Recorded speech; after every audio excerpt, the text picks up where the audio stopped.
Steelers and the Browns. Hello, everybody. I'm Gus Johnson, along with Brent Jones. The Browns won their first game of the season last week against Cincinnati, and they have a young, hot quarterback leading the way today. Gus, Tim Couch looks so much more comfortable this year in the pocket. Much more confidence, and rightfully so. His offensive line last year gave up 60 sacks, the most in the NFL. This year, only 2 after 2 games. Really throwing the ball well. On the other side of the ball, quarterback Kent Graham, he of the smashed thumb, is trying to make some plays downfield to his receivers today. Opened up that Steeler offense that got shut out week 1 versus Baltimore. The Browns looking for their first home win since 1995 and will return to Cleveland after this message from your local station. You're watching the NFL on CBS. CBS Sports, home of Super Bowl 35. Tim Couch was the first selection in last year's NFL draft. With that honor usually comes the reality of playing for a loser. Most rookies in the National Football League learn the game at the School of Hard Knocks, and Tim Couch was no exception. Last Sunday, as a sophomore, Couch may have graduated to the next level. Today, Couch looks to lead the Browns to their first winning streak in 5 years against their arch rival, the Pittsburgh Steelers.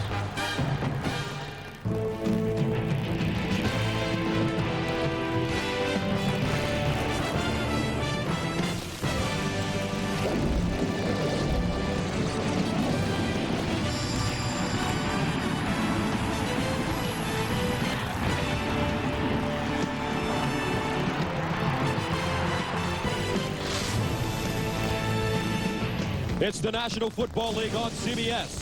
From Cleveland Browns Stadium on a spectacular day, the Steelers and Browns on Alumni Day. I'm gonna get baseball cards. I'm gonna get phone. Why are you spending your allowance? Well, I plan to build a portfolio that's probably... Back to Cleveland Browns Stadium here in Cleveland, Ohio, moments away from the Steelers and the Browns, and what a day. 68 degrees and sunny, not a cloud in the sky. And moments ago, the coin toss, and the greatest football player ever, Jim Brown, what goal do you want to defend? winning the toss for the Browns, and the Browns will receive the football. And this is Chris Brown kicking off for the Steelers. Back deep, Jackson and David Patton. Lindsey Jackson, number 81, pulled up from the practice squad this week in place of Jamel White. So these two teams split the season series a year ago. Last year, Pittsburgh came into Cleveland on opening day and pounded the Browns 43-0, and they certainly remember that meeting. And we're underway. This will be Patton from his own one. Straight ahead with the seam. David Patton over the 30, up to the 37-yard line for the former Giant. Tackled by Deshae Townsend, a 38-yard return. So Tim Couch coming off the second best day ever. His second best day ever, rather, against Cincinnati last week. 19 of 31, 259 yards. Brent, he hit 10 different receivers. When you spread the ball around like that, Gus, it makes things happen. It stretches the defense. They've got to be prepared for anything. Last week against Cincinnati, they hit for 65 yards on the game's first play. This time they give the ball to Eric Rett over the right side. He gets to about the 44-yard line, tackled by Kevin Henry. So offensively for the Cleveland Browns, they have some problems on the offensive line this week. Jim Pine, their left guard, out for the remainder of the season after blowing out his knee against Cincinnati. Therefore, Jim Bundren replaces him at left guard. Meanwhile, the backs and the receivers, Darren Chiaverini, the starter now because Jawan Dawson fractured his collarbone. Second down and 5 from the 43-yard line. Eric Rett in the backfield, they give it to him. He breaks it back and gets to the 46. And defensively for the Steelers, ranked 11th in 1999, Chris Sullivan is going to be wearing number 74 today instead of 95, Van Oelhoffen and Henry. Meanwhile, the linebackers, the strength of this team, Porter and Gilden on the corners, Kirkland and Holmes, and in the secondary, Lee Flowers not playing today because of a groin. Scott Shields replaces him at free safety. 3rd down and 3 from the 45-yard line. Here's Couch. Up top, he's got Patton. It's caught. David Patton down to the 15. And David Patton stopped by Deshae Townsend, a gain of 38. And Brent, he's picking up on where he left off last week when he had 3 catches for 95 yards. You're going to see David Patton just run a go route, gets contact, and just keeps going. He's got the speed to get right by the defensive back. And the Browns hit him on the first play of the game last week versus the Bengals. So the Steelers said when he's in the game, we're expecting him to get the ball. Nothing fancy, just beat the bump coverage. That's part of being successful in the National Football League as a receiver. Beat the bump coverage. 1st down and 10 from the Steelers 17. Out of the offset eye, here's Eric Rett looking for a block, finds a hole, lowers his head, and gets close to the 5-yard line. Scott Shields with the tackle, but it's a gain of 10. And got something the Browns did great last week is they got a lot of yards on 1st down. Watch Eric Rett here. He sees the hole, cuts back. Good cutback right there. Linebacker overruns the play. Rett keeps his head down. You got to have your eyes up looking for the holes in this offense. So 2nd down and inches from the 8-yard line. Chivarino splits to the top of your screen. Aaron Shea, the tight end, at the bottom of your screen, out of the eye.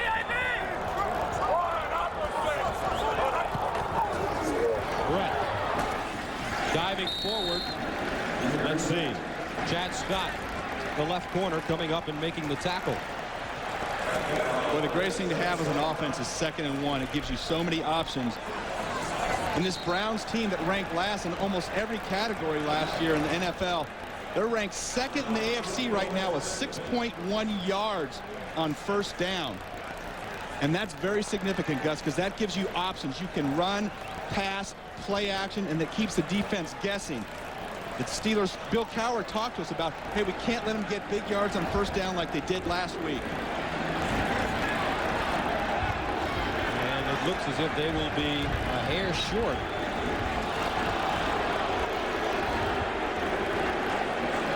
And that will bring up a 3rd down situation. Coach Cowher on the other sideline. First 6 seasons, he led the Steelers to the playoffs. Last 2, they've had some problems. He began his coaching career with the Cleveland Browns in 85-86 as a special teams coach. Played here as well. We got 3rd and short here, and that's really when I believe that you got to use play action. You got to keep the defense guessing. They think you're going to run, try to muscle in there for that 1st down. You get those linebackers who are very aggressive, committing to the run, hit the tight end over the top. Double tight end. Chivarini to the top of your screen. Rett the deep back. Here's Rett. 1st down.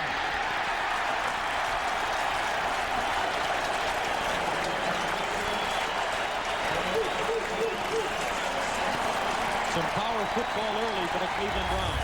And watch Eric Rett coming right out of the backfield right here, the deep back. Going to just pound it right up inside.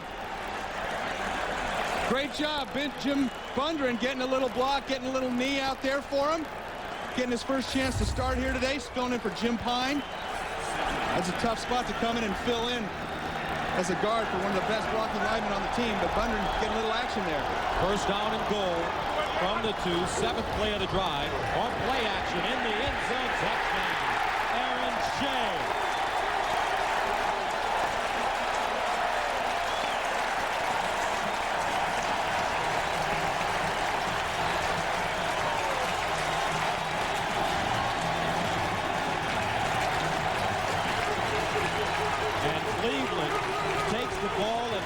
It all the way down the field and into the end zone. And there's the play action that you like. And you know how much I like Aaron Shea and Mark Campbell, these tight ends for the Cleveland Browns. Very pass aware. They've got good savvy, good speed, great hands, and that play action, when you get a chance to look at it, it's spectacular. Extra point is up and good for Phil Lawson.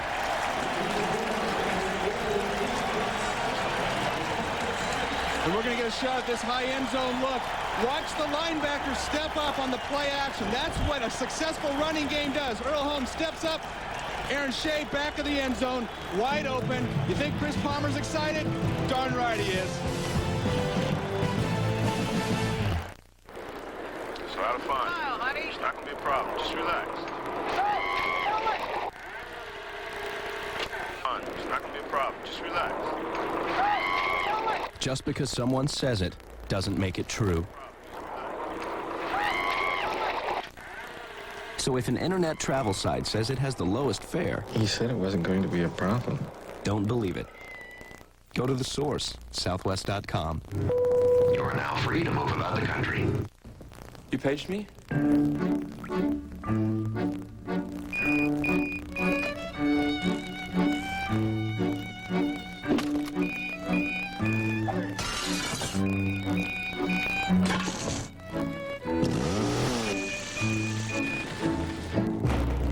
Man, this place is falling apart.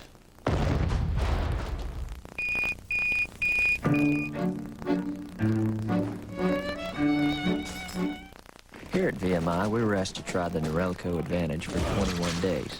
There was quiet dissension I'm not giving up my blade. and anxious inquiry. The heck is this? Goo?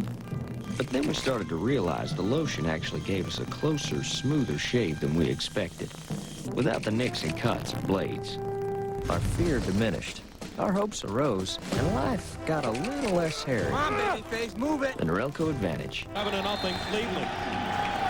10:34 to go here in the first quarter of play. The drive, 7 plays, 62 yards. Bill Dawson sends it away.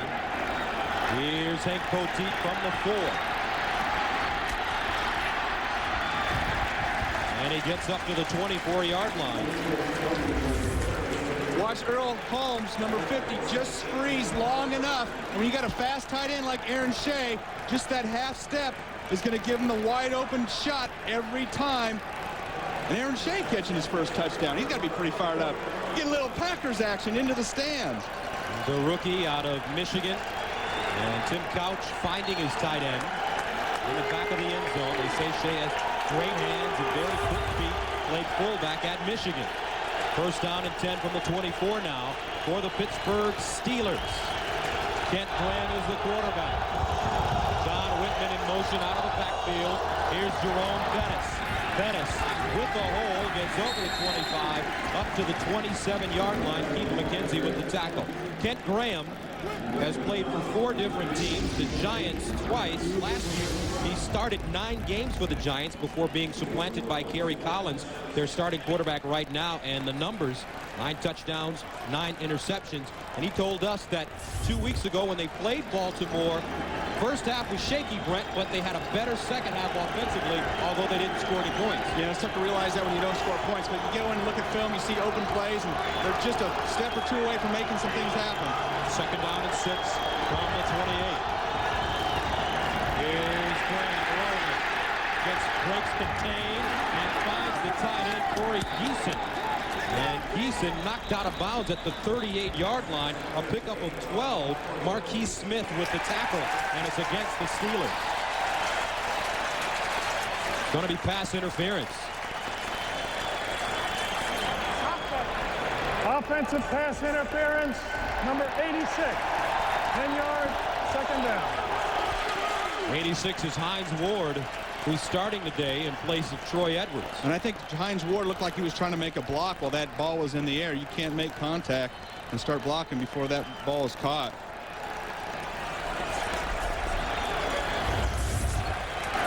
Now watch Dalen McCutcheon. Here's Ward just pushing off. The ball was in the air right before that. And that's pass interference. That ball's left the quarterback's hands. You can't push that defensive back. Second down, 16. And a whistle. Richard Huntley ambushed in the backfield by the former Steeler, Orpheus Roy. The flag on Fire the to play. the snap. Ball start.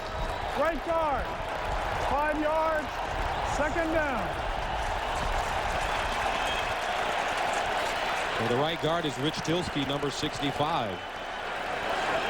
Meanwhile, let's take a look at the Steelers offense. Marvell Smith, the right tackle, is the first rookie lineman to open the season as a starter since before 1970. He's out of Arizona State. Tilsky, Dawson, Fatica, and Gandy. Meanwhile, the backs and receivers, Hines Ward starts for Troy Edwards, who has a bad hamstring. And Cordell Stewart now in at quarterback. Out of the shotgun is a shovel pass. Hines Ward looking for the first down.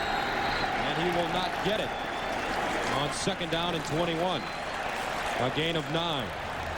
Marquis Smith with the tackle defensively for the Cleveland Browns. They're tied for first in the NFL in sacks with 11. Keith McKenzie leads the league with 4, had 3 last week. The linebackers, Jameer Miller, 2 sacks last week.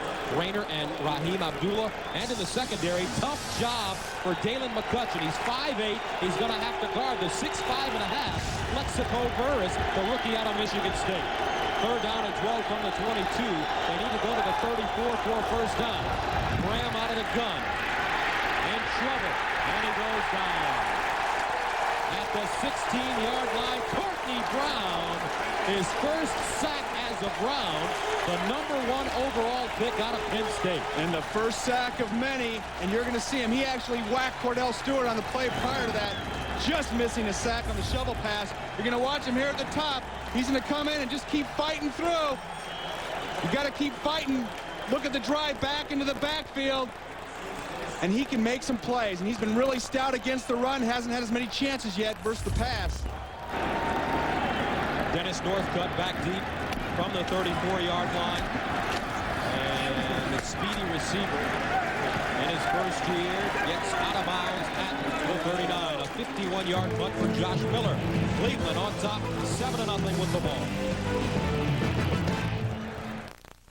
In 1904, the games of the Third Olympiad were held in St. Louis, Missouri, home of Budweiser.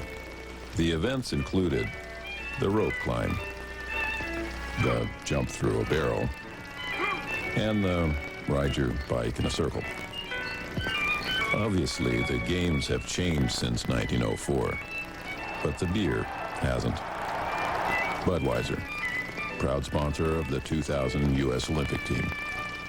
What would happen if an SUV were raised by a family of sports? NFL on CBS is sponsored by Southwest Airlines, proud sponsor of the NFL and official airline of the Super Bowl. Fidelity Investments, and by Budweiser, with the crisp, clean, refreshing taste you'll find in no other beer. 73,000 jammed into Cleveland Brown Stadium. Brownies on top, 7-0. First down, 10 from the 39 for the Browns. David Batten in motion. Here's the draw. And it's Eric Rett up to the 45. Tackled on the play by Chad Scott and Joey Porter. One of the oldest rivalries in the AFC. The Browns lead the series 53-42. However, last year on opening day, Cleveland came into Cleveland Browns Stadium and won the game 43-0. But the Browns returned the favor as they defeated Pittsburgh at Pittsburgh on a last-second Phil Dawson field goal.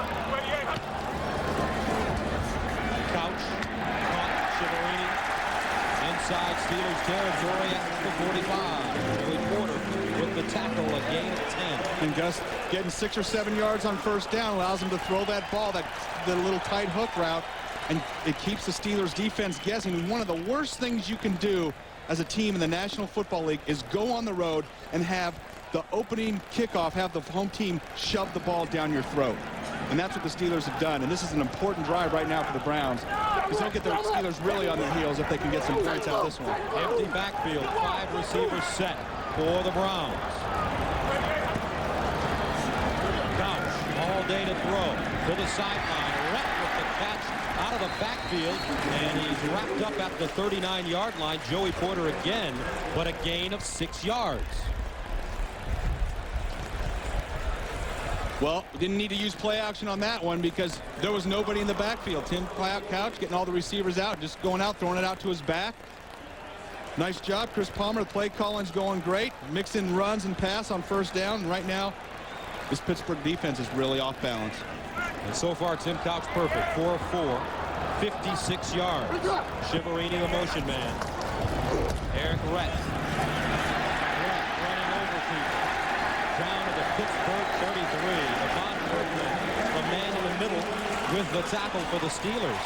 But right now, the offensive line doing a great job, Brent, for the Browns. And watch the surge on the side of the field right over here. Surge, surge, surge. They're getting Steelers defensive line and linebackers 3 and 4 yards off the ball. You see Steve Zahersky hooking up with Levon Kirkland. When you get that push, when you get that movement, your back's going to get 4 or 5 yards, Gus, every time. Look at the total yards. Red already 7 carries, 35 yards. Tim Couch underneath. It's caught. Shiverini turns it up. And Darren Shiverini in the starting lineup in place of Juwan Dawson, who broke his collarbone last week against Cincinnati. Shiverini was the starter last year, beaten out during the preseason by Juwan Dawson, but Coach Palmer has a lot of confidence in Darren Shiverini. And there's Juwan Dawson on the sidelines, and he does have a lot of confidence. Shiverini made tough catches, fan favorite here in Cleveland, blue collar, works hard, great hands, only dropped 2 balls last year. Look at the numbers on Couch. Faced with a 2nd and 3. Brett breaks it back, pops it outside, and goes down at the 20, but picks up the first down. Scott Shields making first contact. A gain of 5 yards on the play. When we saw Eric Rett last week, we both remarked, boy, he looks slimmed down, in fighting shape. And you see, he's got the dance back in his feet. He's feeling good. He's the veteran. He's the leader on this group. One of the youngest teams in the National Football League. 1,000-yard season. 2 1,000-yard seasons, rather, with Tampa. Close to 1,000 last year with Baltimore. Signed as a free agent here in Cleveland. First down from the 21. On play action, Couch. Edwards wide open, touchdown.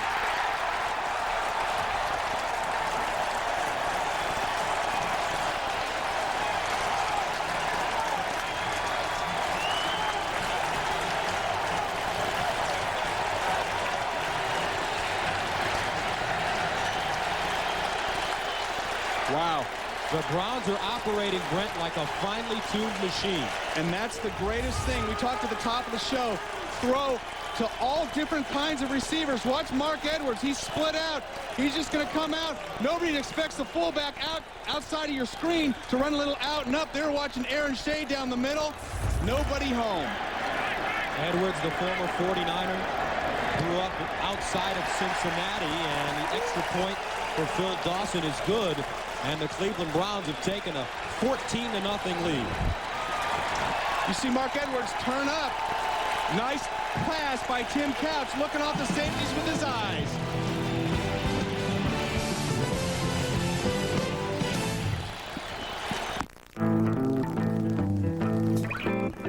Mark Edwards, the bruising fullback, with nice hands with the touchdown. The drive, 7 plays, 61 yards. 21-yard pass from Couch to Edwards. Hank Poteet camping under it at the 7. Poteet still on his feet and is written down at the 30-yard line. Manoy Jones, outside linebacker on special teams, a 22-yard return.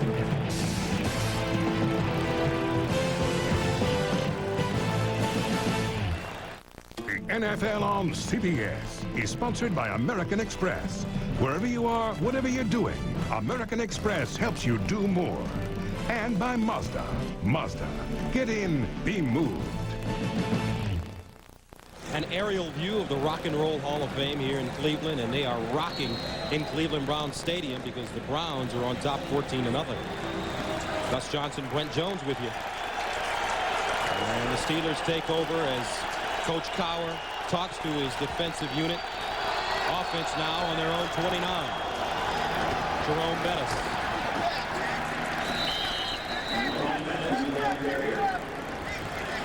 Gus, let's go back to that touchdown. There was a couple of significant plays. Watch Mark Edwards in the flex position here, lining up as a tight end, and you're going to see him kind of just run a half-speed route. They think he's out of it, and he's just going to keep going. Watch Tim Couch look downfield, and you're going to see the safeties react to the tight end right now. Brings the safeties into converge. Mark Edwards wide open. Great job by Edwards. Tim Couch doing the old no-look pass, Magic Johnson thing. Or Joe Montana. That sounds familiar. 2nd down and 5 from the 34.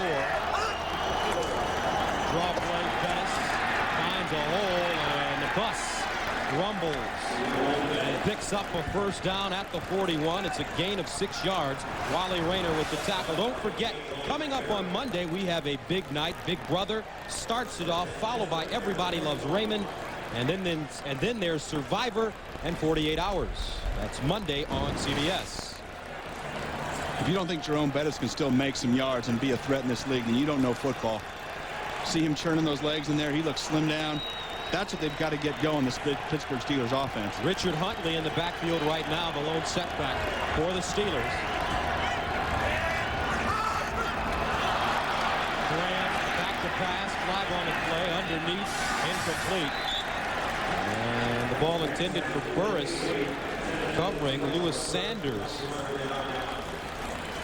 And I think Abdullah was offsides. He was coming on the blitz, a little anxious, gave a little delayed count.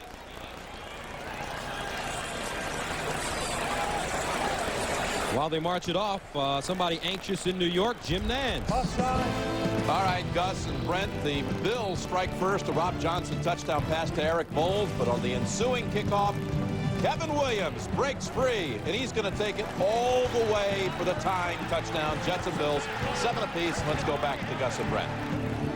Jets and Bills. How about the Jets Monday night with the dramatic come-from-behind victory? Wayne Corbett about 5'11". He has one of the biggest hearts in the league. He is Mr. Blue Collar. Jerome Bettis. And Bettis up to the Cleveland 46. Jameer Miller with the tackle. Bettis 9 carries, 8 yards 2 weeks ago against Baltimore as the Steelers dropped their opener 16-0 to the Ravens. And we broke down that film, and there was penetration. He was hit in the backfield 4 times. And look at this graphic right here. Jerome Bettis, few injuries. His yards per carry, you see, has gone down over the years. But I don't think that can be all attributed to Jerome. They've got to make something happen on the Steelers' offensive line and in the passing game. Right now, 4 carries, 24 yards. 1st down from the 45. Graham in trouble. Gets it away. Incomplete. Earl Little defensively intended for Ward. Once again, Jim Nance in New York. All right, guys, this time it's Jacksonville, Cincinnati. We had an overturn. Replay straightened this one out. First they ruled McCardell was out of bounds, no catch. Replay confirmed, touchdown. Jags lead 10-0. Let's go back to Gus and Brent. All right, Jim. Jags beating this Cleveland Browns team. Opening game of the season here in Cleveland. Jim giving us some good action early on. I like that. Lot going on. 2nd and 10 from the 45. The bus spinning. And Jerome Bettis tackled by Marquise Smith. Bettis 4 straight 1,000-yard seasons. Last year, though, his yards per carry down 3.6, as the graphic showed you. And just talking as a player, Gus, if you don't make plays in the passing game, people are going to stack the line of scrimmage. He was going versus 8- and 9-man fronts, and nobody in the league is going to beat that on a consistent basis. They've got to make plays down the field so defenses will stop crowding the line. 3rd down and 9. Huntley in the backfield. Hines Ward, the motion man. Graham looking underneath, incomplete. And a flag on the play intended for Bobby Shaw. And Shaw had one hand on the football. And you know what? When he has one hand on the football, that usually means the defensive back is grabbing the other one. I think Marquise Smith. Holding, number 21, defense, 5 yards, automatic 1st down. So Marquise Smith, the 2nd-year man from Cal, called for holding. And you're going to see him right here about the 40-yard line. Marquise Smith, watch him grab some hand right there, beat on that single move right there out to the outside. And you better have a holding penalty. It's much better to have that than a touchdown. Bobby Shaw making a nice little out-and-out move. So Graham marching the offense. 1st down and 10 from the Cleveland 39. Play fake. Graham sets up to the sideline. He finds the fullback, Whitman, who is carried out of bounds inside the 30, but it's a gain of 11. Raheem Abdullah with the tackle. And, you know, one of the things this Pittsburgh Steelers offense needs to exploit is the coverage capabilities of this Cleveland Brown linebacking group. They've done a great job rushing the passer. They're still getting lost, though, in pass coverage. Raheem Abdullah beaten a couple times by tight ends. The fullbacks, if they can catch the ball, can get out and make some things happen. You saw Whitman out there getting open. That's an area to exploit if you're this Pittsburgh Steelers offense. Could be the last play of the first quarter. First down and 10 from the Browns' 28.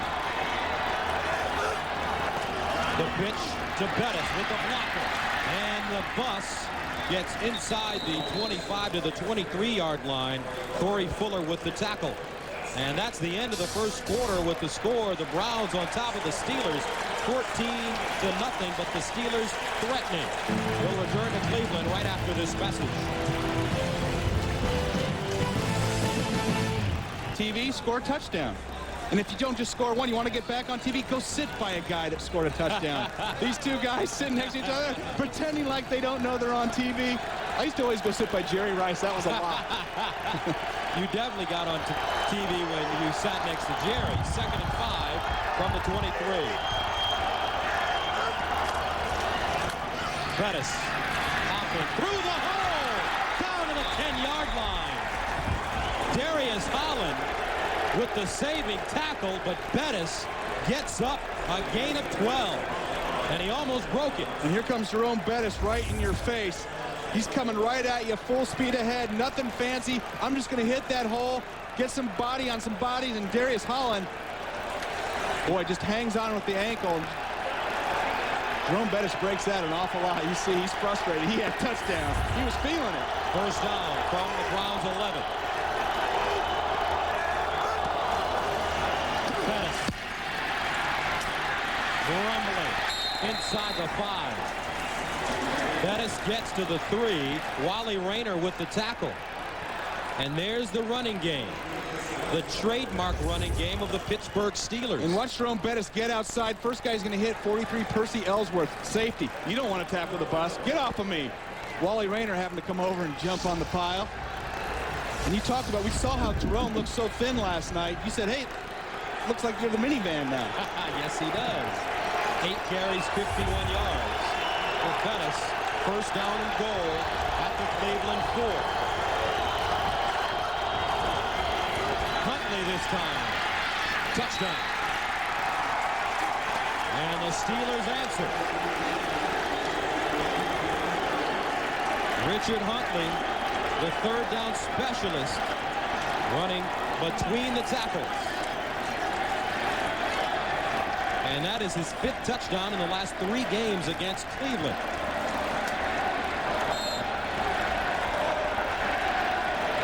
And that was an impressive drive for the Steelers, just running right down the Browns' throat. Extra point up and good. When you get push on the offensive line, good things happen. Watch the push. Coming into here, Huntley just walking right through the hole, lowers his shoulder into the end zone.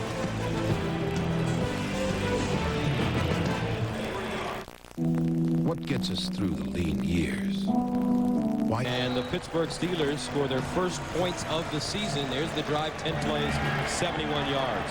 Short kick, fielded at the 15 by Lindsey Jackson. And Jackson chopped down at the 20-yard line. Jason Simmons with the special teams tackle. Back to Cleveland after this. So, I hope you like lobster.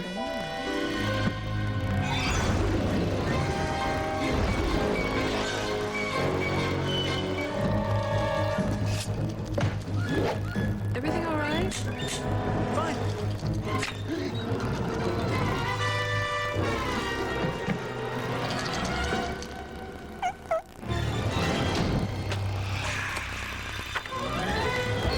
I'm sorry. What do I want the internet? 15-7. Browns lead the Steelers here in the second quarter of play. Whenever the Goodyear blimp is hovering above a game with its cameras focused on an event, you know you're going to get a unique view. Overhead today is the Goodyear blimp, Spirit of Goodyear. First down and 10 for the Browns at their own 20-yard line. For Cleveland, 2 possessions, 2 touchdowns. This is Travis Prentice, the rookie out of Miami of Ohio, and he dives forward for a gain of 2. Bill Cowher, 6-10 last season, 7-9 in '98. Prior to that, he had led the Steelers to the playoffs 6 straight years. I asked him if he found out anything about himself after going through these last 2 seasons. He says, yeah, I found out that I have a resolve, and you also find out who the people are around you. Everybody loves you, he told us, when you're doing well. He said it was frustrating, but the main thing is to remain patient. We've got a young team. Here's Couch. Over the middle, it's caught Prentice, and he's wrapped up. No gain on the play. Bill Cowher, a very motivating coach to have a chance to talk to, as we did yesterday. And you know what? I always love talking to Bill Cowher. In fact, a couple years ago in New York at the NFL Today studio, about 10:30 at night, I got a call from Jim Nantz. Said Bill Cowher's in town. The Steelers had missed the playoffs, and he was coming in to do a guest spot. And he said, hey, let's go sit down and talk with him for a couple hours. Went out to a restaurant and stayed till about 1:30 in the morning, just talking ball. Very intense guy. He's got great stories. Just a real football coach. 3rd down and 7 from the 23. Couch out of the shotgun. Quick strike. Dennis Northcutt weaving his way through the defense, and he gets to the 31-yard line and picks up the 1st down. And they're really excited about Northcutt, a 2nd-round pick out of Arizona. He is number 2 in Pac-10 history in reception. Running a little flanker screen. Watch him just take the ball, take it on inside. Northcutt getting the ball. Watch number 65, Jim Bundren, get out here. Get a block, Big Jim. That's great to see Big Jim Bundren. And that block made the 1st down. And Gus, it's the little things sometimes that you don't see during the course of a game that are the difference. That was a great job by our guard, Jim Bundren. Remember, Bundren is replacing Jim Pine at left guard. Pine out for the season because of a knee injury. Timeout called by Cleveland. 11:22 to go, 2nd quarter of play. 7-point game.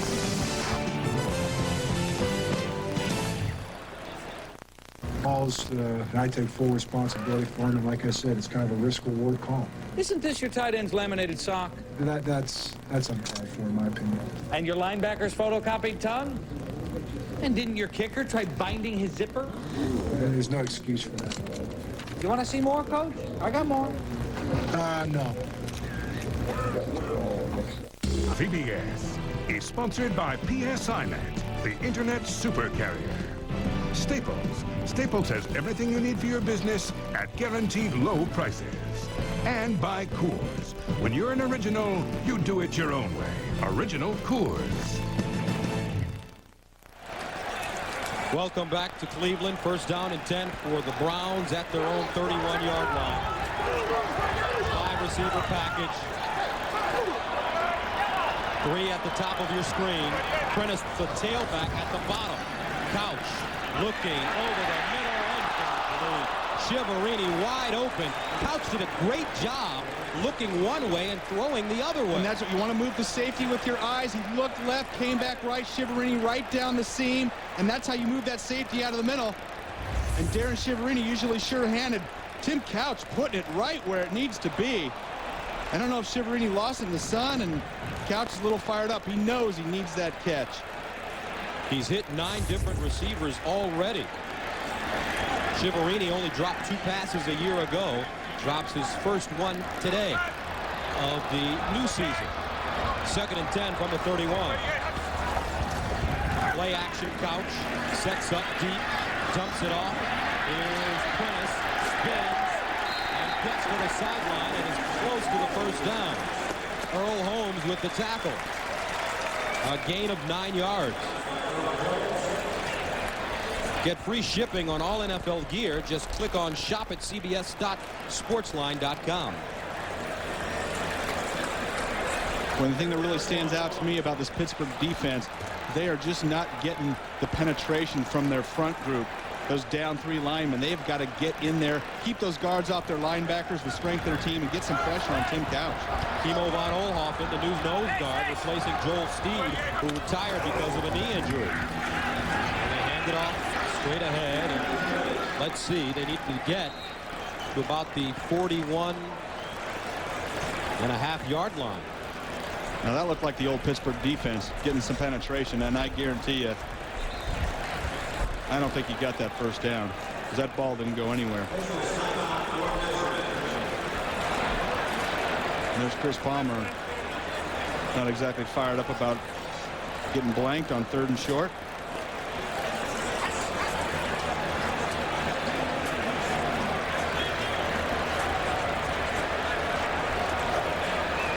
And they will be short. About a good 6 inches. And here comes the punt team. Coach Palmer not taking any chances with a 7-point lead. So Chris Gardocki ready to punt. He tied and passed Dave Jennings for the most consecutive punts without a block last week. He currently stands at 630 and counting.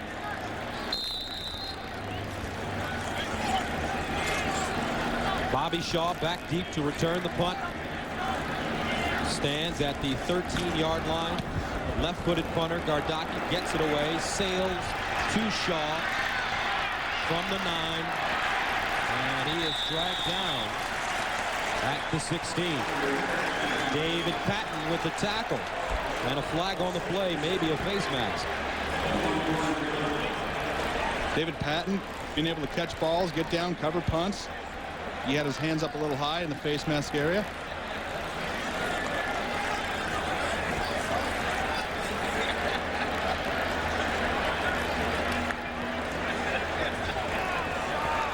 And it will be a 15-yarder. The rule generally is Personal foul, 15-yard face mask foul on the tackle.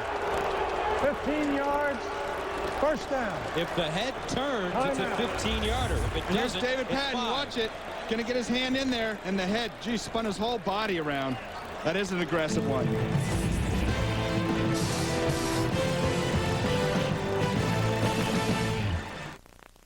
You want to know why the Steelers are one of the toughest defenses in the league over the years? Look at this. The starting linebackers picking on the poor self-defenseless punter. Come on, Chris Gardocki, take a shot. Come on, Gilden. Oh, takes him down.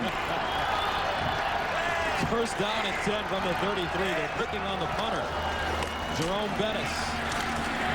And Bettis wrapped up at the 35-yard line. Keith McKenzie with the tackle. This fall on CBS, the most wanted man in America is innocent. Tim Daly and Michael T. Williamson star in The Fugitive. The chase is on in the most talked about drama of the season. Premieres Friday, October 6th on CBS. Cleveland Browns Stadium. The Browns looking for their first home win since 1995. This ball knocked down at the line of scrimmage, a flag on the play. It looks like they're going to have a chop block on the field. A legal block below the waist. And you can't do that. You can't be engaged with one player and have a lineman take out, another lineman come in and take you out low. Personal foul, illegal chop block, 36 offense, 15-yard penalty, second down. It's Bettis. And I think the blitzer, Wally Rayner, was tied up with an offensive lineman. And once he has contact, watch 58, come on in. He's going to have contact inside, and then Jerome Bettis doesn't know and takes his knees out. And that's what they're calling a chop block. It's a dangerous block. I don't think it was done intentionally by Jerome Bettis, but they're going to call that every time. Bettis on the sideline. Huntley. The lone setback. Here's a draw play. Richard Huntley. Nothing doing. Courtney Brown, first man there. And that'll bring up third down and about 21 yards. You know, I know the Steelers have the Cordell Stewart package in, and maybe that was a time to come in, bring 5 receivers in and spread it out, sprint him out. I'm sure they've got a quarterback draw. You saw the shovel pass in, and, you know, you don't want to be switching your quarterbacks too much during the course of a game. But, you know, Ken Graham's going to be your guy. Stay in and make a pass. You need to get 10 yards on 2nd and 20. They need to go to the 43-yard line for a first down on 3rd and 22. Graham underneath. It's caught. Shaw, first down. Bobby Shaw with the reception and picks up the first down. Boy, Bobby Shaw running a nice corner route. Kent Graham just stays in the pocket, puts it right on the numbers. That's exactly where you want to put that ball. Allow your receiver to get upfield. Watch him. He's going to get upfield, get the inside shoulder, go right by the defensive back, sell it inside, come right back out. Bobby Shaw, nice little head and shoulders. Dalen McCutcheon going for the inside fake. Kent Graham putting it right on him. He picked up 28 yards, first down and 10 from midfield for the Steelers. Here's Bettis, and Bettis hit at the line of scrimmage and goes down. Orpheus Roy, the former Steeler, leading the way. You think Orpheus Roy was fired up yesterday when we talked to him? He doesn't say a lot anyway. Now coming up on the NASDAQ.com halftime report, join Jim Nance, Mike Ditka, and Jerry Glanville for all the scores and highlights. That's all coming up on the NASDAQ.com halftime report. Second down and 10 from midfield for the Steelers. Mark Bruner, the tight end, at the bottom of your screen. Here's Hines Ward in motion. Play action. Underneath, it's caught. Hines Ward. And another first down for the Steelers. A gain of 12. Fuller with the stop. But right now, the offense starting to click a little bit for Pittsburgh. Yeah, and I was talking to Ken Graham, Gus, right before the game started. He was talking about Troy Edwards not being able to play, but saying, feel great with Hines Ward. He runs solid routes, catches the ball well.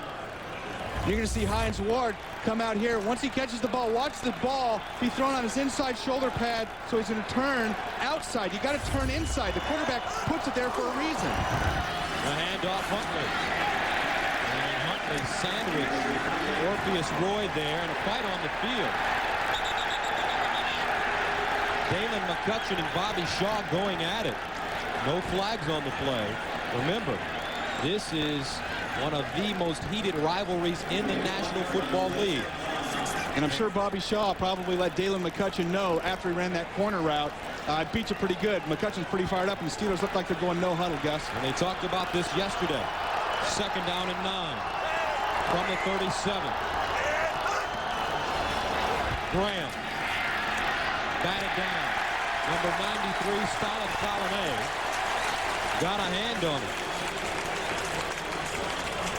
Speaking of heated rivalries, the best ever, Jim Brown, 1971 Hall of Fame inductee, on the sideline here today for Alumni Day. He's seeing a pretty good game, 14-7. Cleveland. But Pittsburgh trying to drive once again with the ball at the Cleveland 32.5.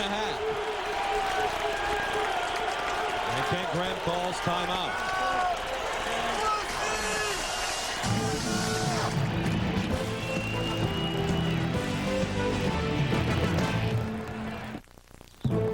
The NFL on CBS is sponsored by Enterprise Rent-A-Car. Pick Enterprise. We'll pick you up. And by MVP.com. 6:49 to go in the second quarter of play. The Browns lead the Steelers 14-7, but the Steelers threatening with the ball on the Cleveland 37-yard line. Third down and 9. Eighth play of the drive for Pittsburgh. Kent Graham flushed out of the pocket, gets rid of it, incomplete. Let's go to Jim Nance in New York. All right, Gus, watch the Jets gamble. 4th and 1 at the 5. Al Gross says, let's go for it. And he goes with Curtis Martin up the middle. 5-yard touchdown, Jets lead mid-second quarter. Back to Gus and Brett. Right here, the Steelers ready to punt it away. Josh Miller standing at his own 47, make it 48-yard line.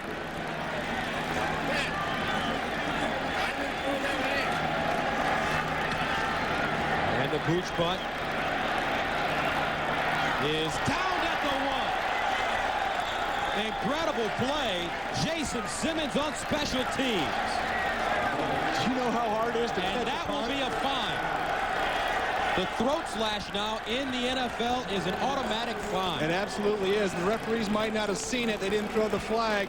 but they're going to hear about it now because we're talking about it. You cannot do that. You cannot do that anymore.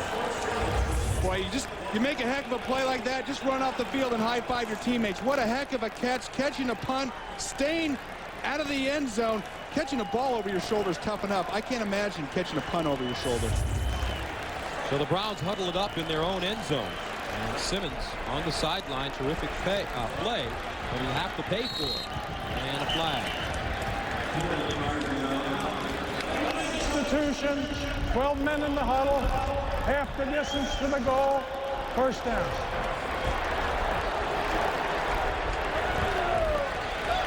Well, they lose about a half yard. But when you're the running back and you're standing back there, half yard is huge. huge. Use the half yard. That's exactly right. Half yard sometimes the difference between a safety or not. And you know, if you're a D lineman or linebacker for Pittsburgh Steelers right now, you're trying to get penetration, get Eric Rett in the backfield for a safety. From the 1. Couch throwing. The slant is caught. Kevin Johnson gives him a little bit of room. Now tonight on 60 Minutes, if you want to know what's up with the beautiful people, read Liz Smith. If you want to know what's up with Liz Smith, watch tonight's 60 Minutes.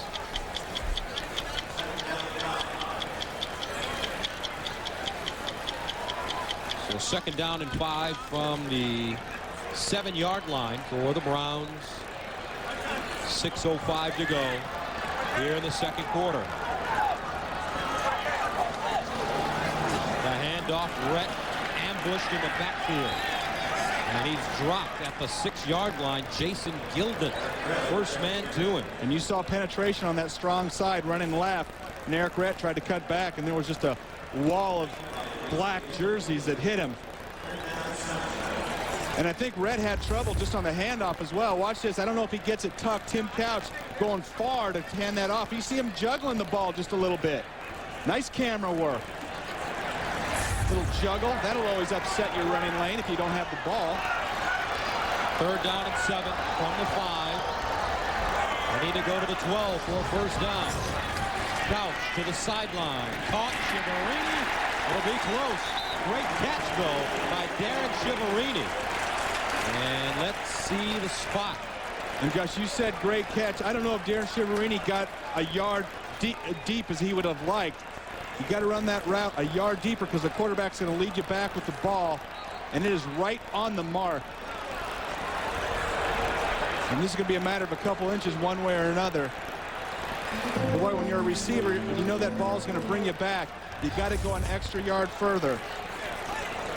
Watch Chiaverini, the inside right. He's going to lean him inside, then duck down, get over his knees, comes back. You see him losing ground. And it's right where that ball is when he hits the ground. You can see it's right near that stripe right here. It's going to be a tough one. So they bring the chains out.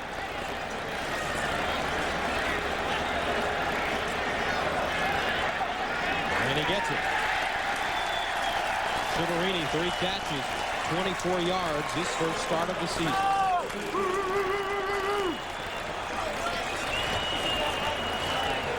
It's nice. Browns get a fresh set of downs. And once you drop a pass, you know that last year he dropped that big pass going down the seam. It's nice to have the quarterback come back to you, get you back in the flow of the game. Then you don't have to sit and think about the pass you dropped for a whole quarter and through a whole halftime. Now the officials are heading over towards the Pittsburgh sideline. And it is a replay challenge on the spot.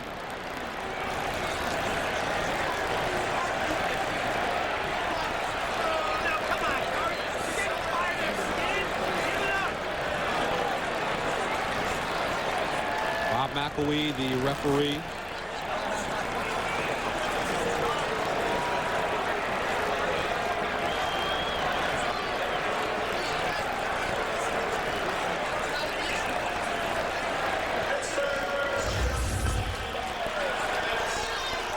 And here's the end of the play. They're going to challenge the spot of the ball.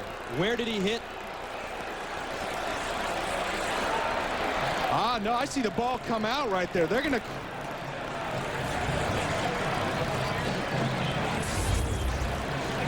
Chris Palmer waits on the sideline. And you saw the ball come out right there, but it looked like Chiaverini had already hit the ground. But they're talking about whether it was a completion. Forget the spot deal. And there's Shiverini. You've got to bring it in and have control, and I don't think he has control right there.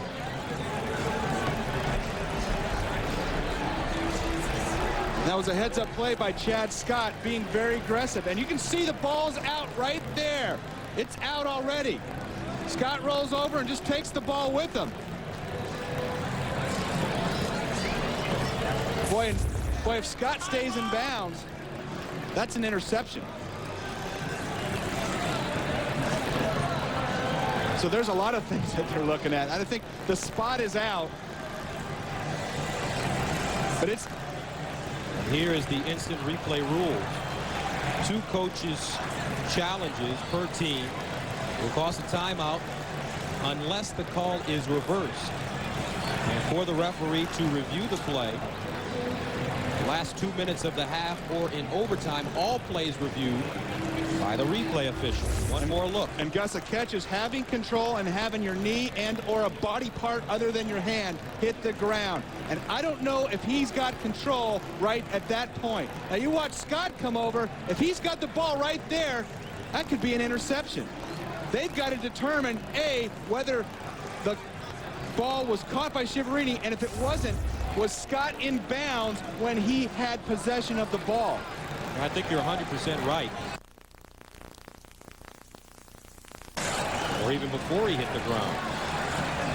Remember, the replay, when they look at it, Gus, it has to be indisputable evidence to overturn the call that was made on the field. So they have to be positive. Otherwise, the call on the field stands. Boy, this is a great, interesting football analysis right here. Right there he hits. Didn't look like he had complete control of the ball. Looked like the ball was still spinning. But right there, Scott does. He's out of bounds. He's clearly out of bounds from that angle. So it will not be an interception.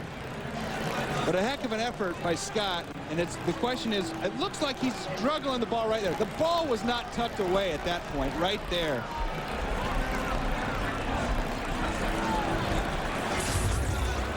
So let's hear the decision. Bob McElwee.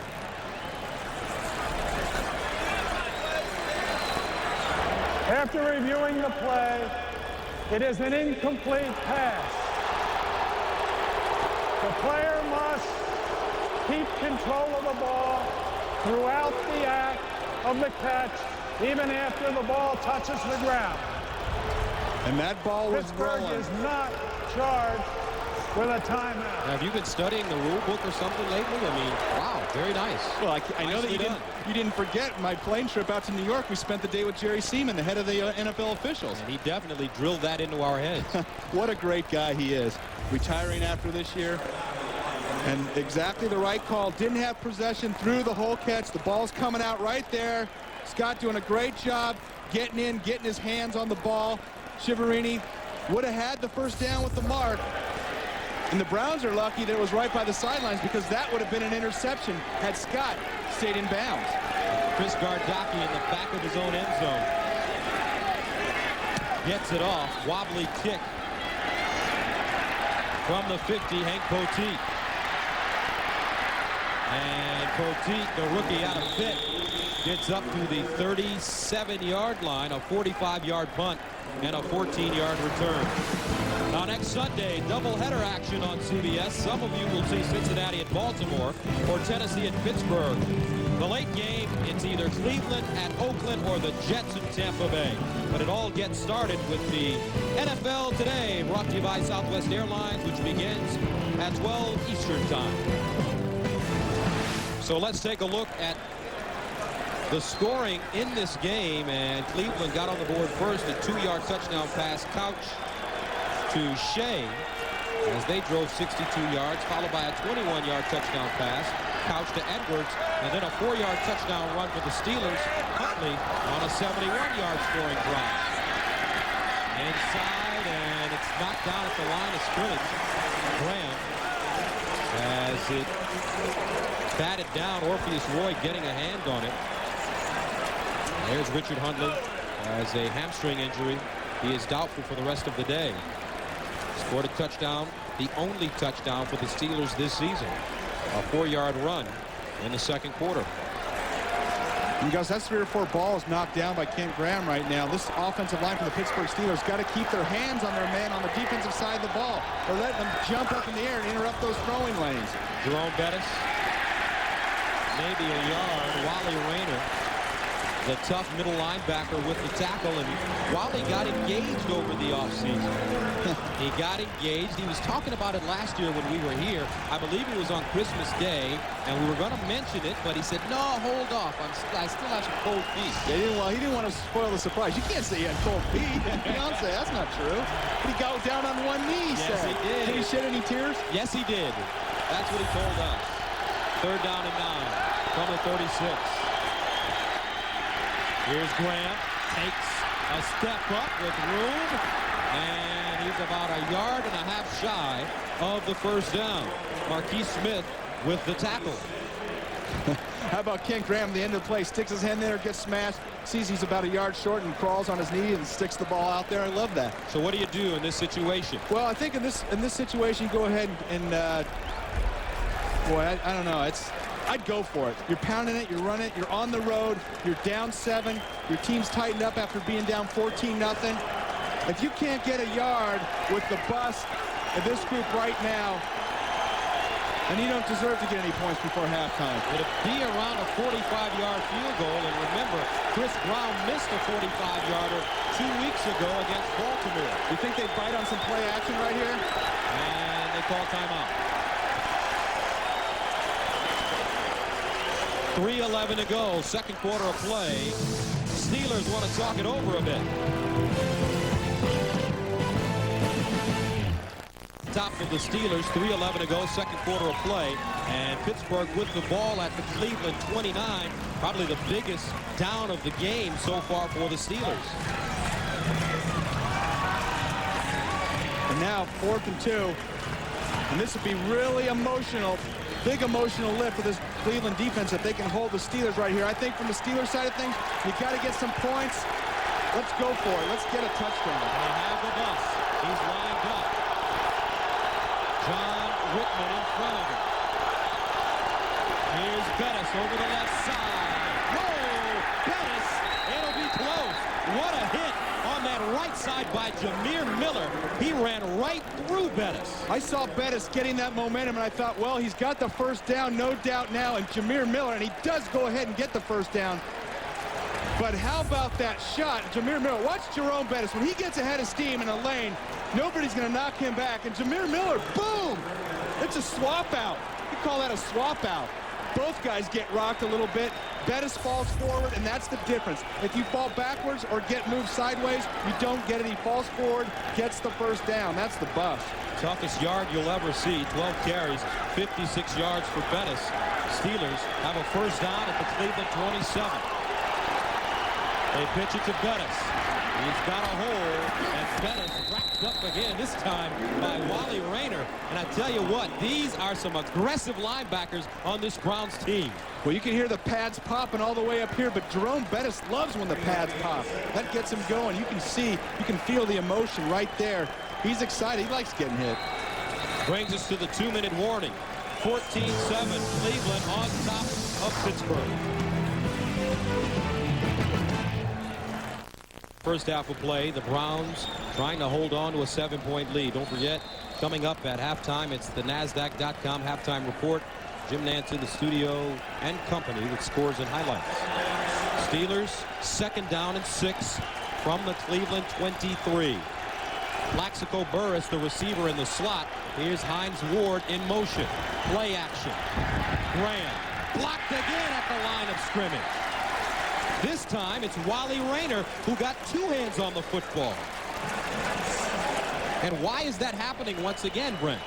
Well, it's one of the things that the Browns looked at on tape. They felt like they could time Kent Graham's throws. Watch them go ahead. Watch Rainey, number 58, get up and get his hands up. Now, the offensive line, it's not their fault when a linebacker comes because he's coming in, he's unblocked. Watch the timing. Rayner just getting his hands up at the last minute, and that's 4 or 5 times, and that's frustrating to an offense when you have an open guy and the ball gets knocked down. They need to go to the 17 for a first down. 3rd and 6. Graham Underneath, incomplete. Intended for Malcolm Johnson, number 83, Corey Fuller covering. And now you got to go ahead and take a shot at the field goal. So Chris Brown comes on to attempt the field goal. Brown missed that 45-yarder 2 weeks ago, his only attempt against Baltimore. In '99, he started the year kicking 13 straight. This is a 41-yard attempt. And it's good. So with 1:44 remaining here in the first half, it's a 14-10 game. Brother Monday, 2 weeks to go. It's crazy. And how about the Florida Gators dodging a big bullet yesterday in Knoxville over Tennessee? Well, dodging a big bullet. 14-10 to score. Cleveland on top of Pittsburgh. Brown tees it up, sends it away. And this will be Jackson. Lindsey Jackson bouncing it outside. Spinning, and Jackson roughed up at the 33. A return of 23 yards. Hines Ward making the tackle on special teams.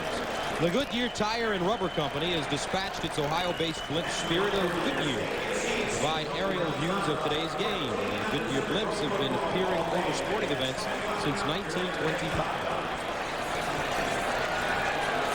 So with the 1:36 remaining, what do you want to do if you're the Browns? I think you want to get your 2-minute drill going, and that was a big return by Jackson, because if the Steelers stop them inside the 25 or inside the 20, they probably won't go into the 2-minute drill. But as you can see right here, good field position, start making some things happen, spread that ball around.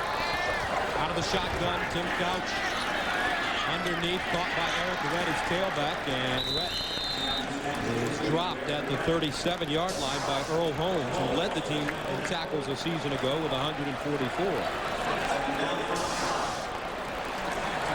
Gain 5, 2nd and 5. Hurry up offense for the Browns. Couch to the sideline, incomplete. Chigarini, the intended receiver. Chad Scott looks like he had a fistful of white jersey. I think that's exactly what he had, but Tim Couch, I think, threw it so far over, they determined it was an uncatchable ball. And we haven't called a whole lot of plays here in the first half for Kevin Johnson. I'd look for him to get the ball here in this 2-minute situation. That's Tim Couch's go-to guy. Steelers are doing a good job covering him up out there. Johnson last week against Cincinnati, 5 catches, 59 yards. 3rd and 5 from the 38. Here's a draw play. Eric Rhett. And he's close to a first down. On Olhoffen with the tackle. Nice little fake slant draw play. Get those linebackers taking a step back. Hit that quick draw with Eric Rhett. It's going to be close. It looks like he almost has to get to the stripe. Gus, and the ball looks a couple inches short. But we've had some close measurements all day.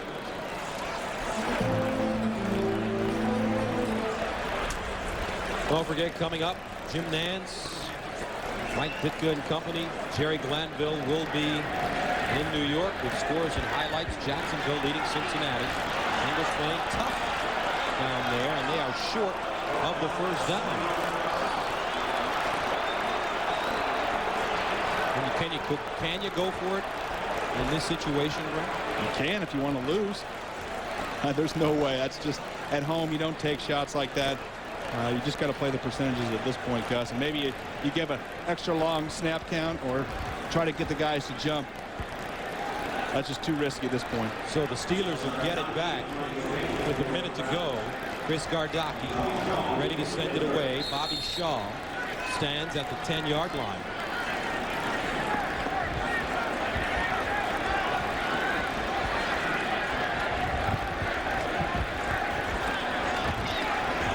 Gardocki, wobbly kick.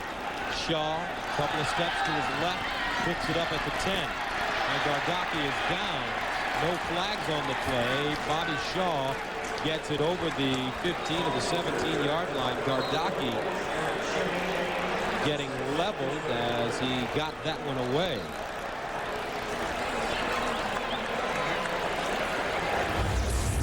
Take another look.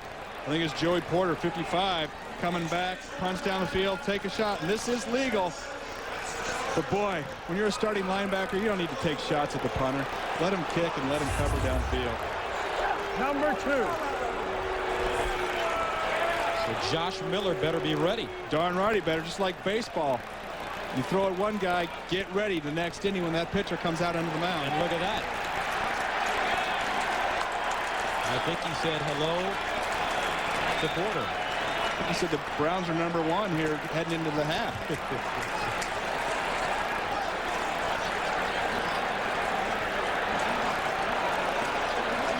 Yeah, you know what? Maybe take the shot at the punter one time during the game. Just let him know you're out there.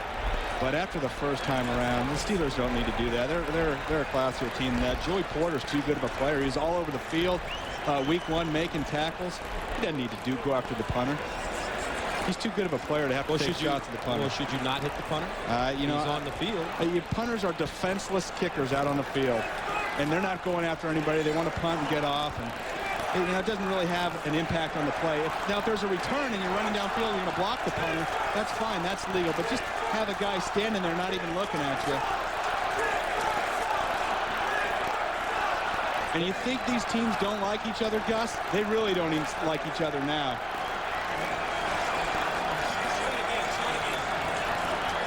Chris Palmer, a little hot on the sideline, justifiably. Joey Porter, you wonder if he's doing his job, if a coach has instructed him to go after the punter in this manner, or if he's just taking it upon himself. Steelers start from the 17. Wham. Finds Chris for Matsumara. And he picks up maybe a yard on the play. And the Steelers are going into 2 minutes, you know, with under a minute left. In not great field position. I don't know if they have the style of offense to make this work. I think 14-10 after being down 14-0, I'd just take that. And Graham pulls his guys off the line of scrimmage, and he'll let the clock wind down. Glad he listened to me. And that will do it. Chris Gardocki fired up as he heads to the sideline. Joey Porter doesn't understand what all the fuss is about. But the Browns, after taking a 14-0 lead, Pittsburgh responds, and we've got a 14-10 game. Coming up on the NASDAQ Halftime Report, Jim Nance and company with scores and highlights from around the league. What happens when a tough guy from the streets gets a license to practice law? I'm attorney Joe Solano.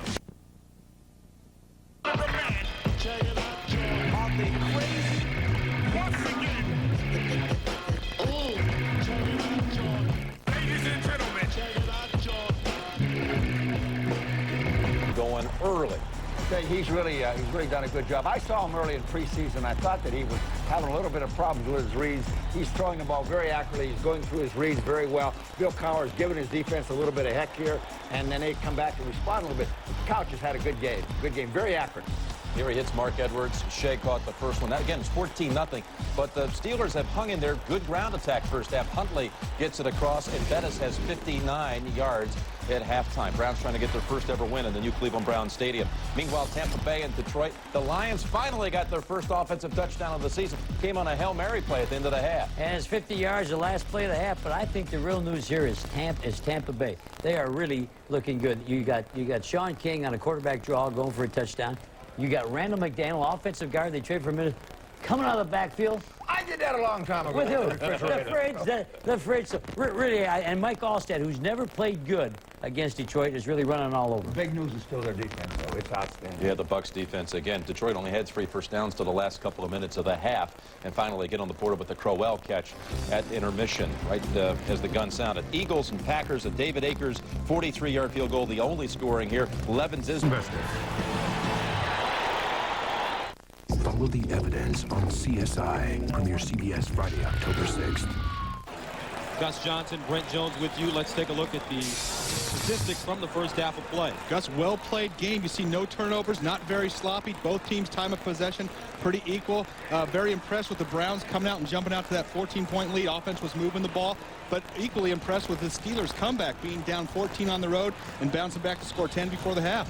And talking about the Steelers, when they lost to the Baltimore Ravens opening day 16-0, the offense struggled early, but in the second half, Kent Graham threw for 168 yards. He felt that they had a lot of positive things to look forward to coming into this game. You know, that whole offense didn't have a chance to play together during the preseason, so the first game they were all on the field together. You need to develop some chemistry, some continuity. That's why the bye week was so crucial for the Steelers offense, to get together, to mesh, to have a feel for each other on blocking assignments and what have you, and you can see it kind of coming out in that offense today. Meanwhile, for the Cleveland Browns, they got the ball, marched it right down the field and stuck it in the end zone and took that early 14-0 lead. A couple times. They're the touchdown brothers right there. Mark Edwards, Aaron Shea, they've each scored, both on a nice pass play, and Browns were making some things happen early. They had a chance to really slam the door on the Steelers, had a drive going, a big deep pass to Shiverini down the side.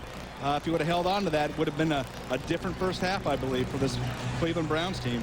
So Phil Dawson will kick it away, and back deep, Hank Poteet and Hines Ward for the Steelers.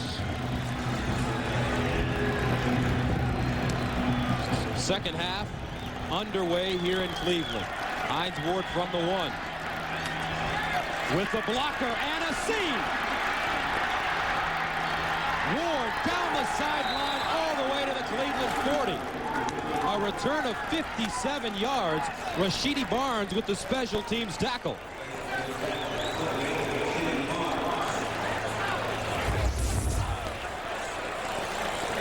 Watch Hines Ward get up and set the play right side. You see the blocks coming through. Gets a big block out there on the side from 56. Mike Vrabel, the linebacker, cuts back inside. And that's exactly what you're looking for to start the second half for the Pittsburgh Steelers. Ward, a triple threat in college, played quarterback, running back, and receiver at Georgia. First and 10 from the 42. Play action. Graham steps up in the pocket, throws on the run. He's got Hines Ward.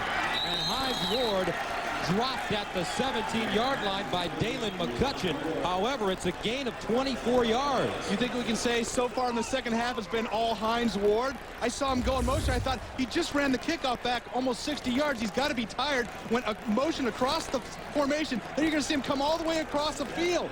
He's ran about a 4.40 here in the last 1 minute. He's got to be sucking some wind, making a big fetch. He led the team in receptions a year ago with 61.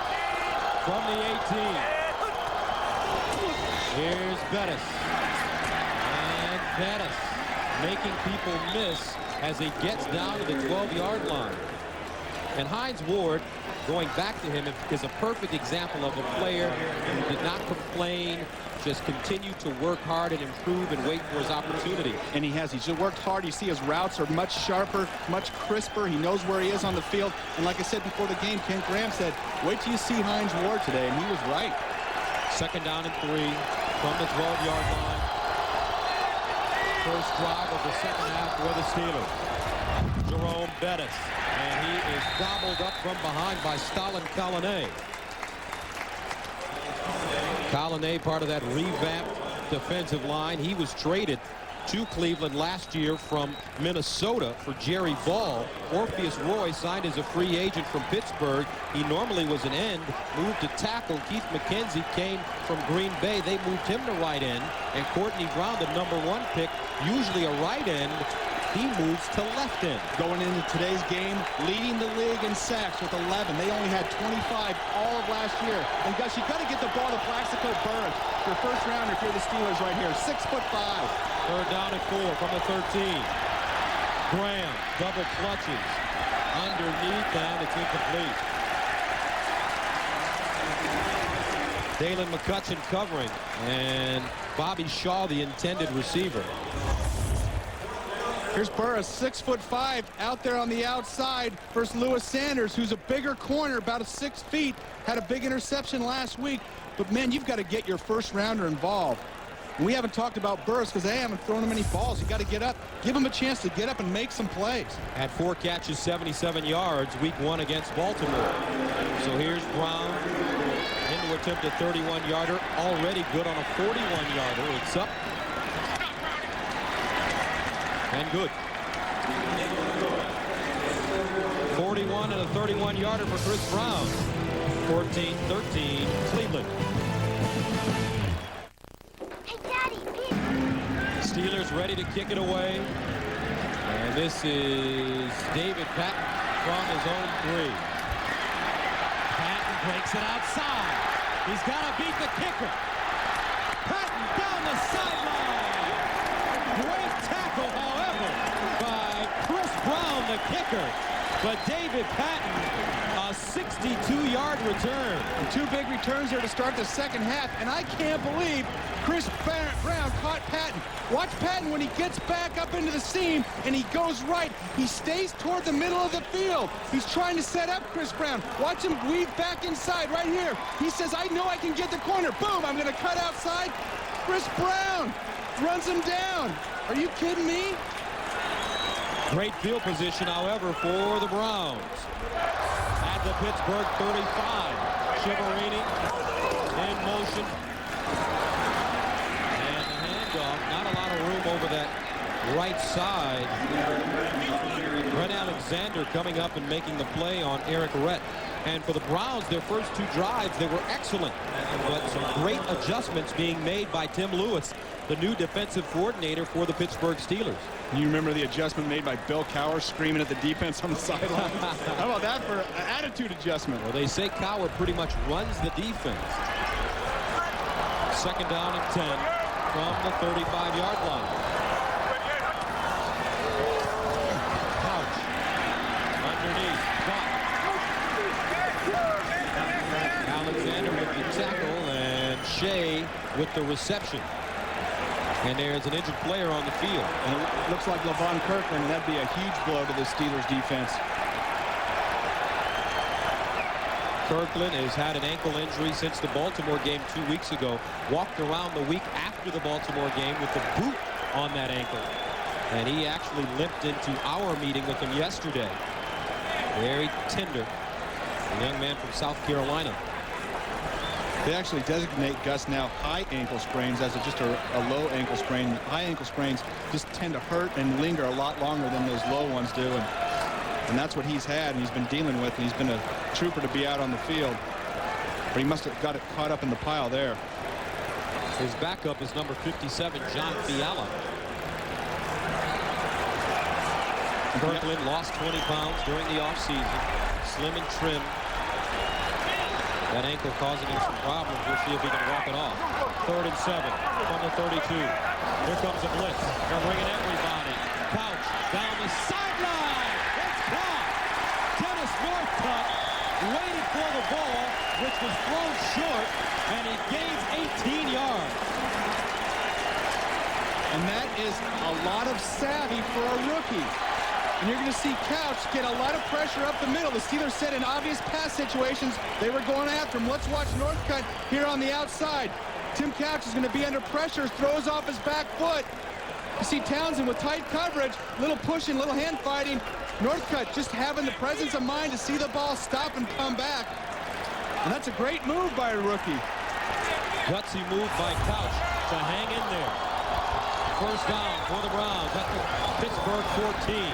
Couch fires it to the sideline, and it's almost picked off. Dwayne Washington stepped in and knocked it down. Wow, and Coach Palmer is shaking his head, and that was almost 6 the other way. Dwayne Washington, a great athlete out there on the corner, driving the out route on Chiaverini. And boy, that was 6 points going the other way. If he catches that, there was nobody around. Makes it 2nd and 10 from the 14. Chiaverini spits to the top of your screen. Shea, the tight end, in motion as a wide receiver. Here's the fake handoff. Couch running, and it's knocked down. Jason Gilden got a hand on the ball, and Tim Couch had a wide open receiver in the end zone. May have been Chiaverini. And what a great job by Jason Gilden staying home, not going with that fake. You don't expect Couch to roll out, little misdirection play. Gilden keeping his presence of mind, going down the sideline between him the first down marker and Couch and actually gets his hand on the ball being thrown to a wide open receiver, and that's how you play defense. Spectacular view of Cleveland Browns Stadium on a tremendously nice day. 70 degrees and sunny at kickoff time. 3rd and 10 from the 14. They need to go to the 4. Couch under pressure. Quick fire. It's caught. And let's see, it depends on the spot. Kevin Johnson with the reception, and he is wrapped up by Dwayne Washington. It'll be about a yard short.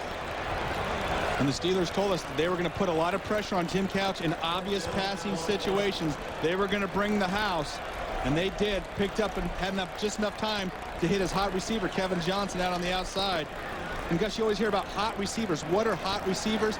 Well, hot receivers, when the blitz comes, your quarterback's feeling pressure. Things are heating up in there, so the receiver has to break out his route, turn around, and look for that ball. Will Dawson into attempt a 23-yarder. Gardocki, the holder, it's up and good. So with 10-12 to go in the 3rd quarter of play, the Browns take a 17-13 lead. CBS is sponsored by Southwest Airlines, proud sponsor of the NFL and official airline of the Super Bowl. IBM, taking e-business and your business to the next level. And by Chrysler, we're reinventing the passion for driving.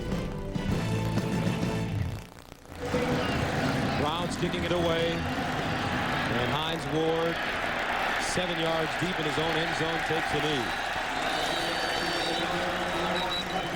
Will Dawson with the touchback. This fall on CBS, meet the men and women of crime scene investigation. If you're a victim of a crime, they're your best hope for justice. William Peterson and Marge Helgenberger star in a side of crime solving you've never seen before. CSI premieres Friday, October 6th on CBS. So far, your take on this football game? Well, I'm impressed with the Browns, their staying power, and they came out, they're aggressive. They want to get this first win at home since opening up the new stadium. They've had trouble in the second half, and their brief history back. First down and 10 for the Steelers from their own 20. Hines Ward, the motion man. Here's Bettis changing direction, and the bus is rumbling around the corner and picks up a first down. A gain of 11 yards. Corey Fuller with the tackle. And we asked Jerome Bettis yesterday about losing a step, and he said, hey, I haven't lost a step. The hole just isn't there. And you see Keith McKenzie just getting chop blocked, and Jerome Bettis bouncing it out wide, and even though he didn't hit the ground, and you have a fullback coming in there taking a shot, John Whitman, at your knees, you got to watch out. First and 10 from the 31. Play action Graham. Going for the home run. The Hines Ward incomplete. Corey Fuller and Percy Ellsworth, the former Giant, standing on the play. Steelers taking a couple of shots downfield. You see Percy Ellsworth taking a shot, and his own teammate Corey Fuller missed the Hines Ward. Well, they'll talk about that one in the film room. If you're going to hit somebody, hit him hard, even if it is your own teammate. That's what Matt Millen used to say. Oh, my goodness. Second down and 10 from the 31.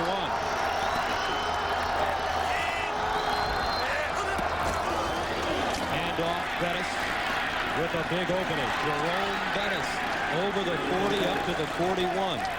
And yesterday, the Steelers talked to us about completing passes and how getting the passing game going would really help this running game, and it's doing that today. You know, Gus, even if you don't complete the passes, just taking some shots downfield, then you don't have teams creeping up and playing 8 and 9 men in line of scrimmage, and you're seeing this offensive line open up some holes. The safeties are having to play the receivers more honest, and Jerome Bettis has the bus in gear.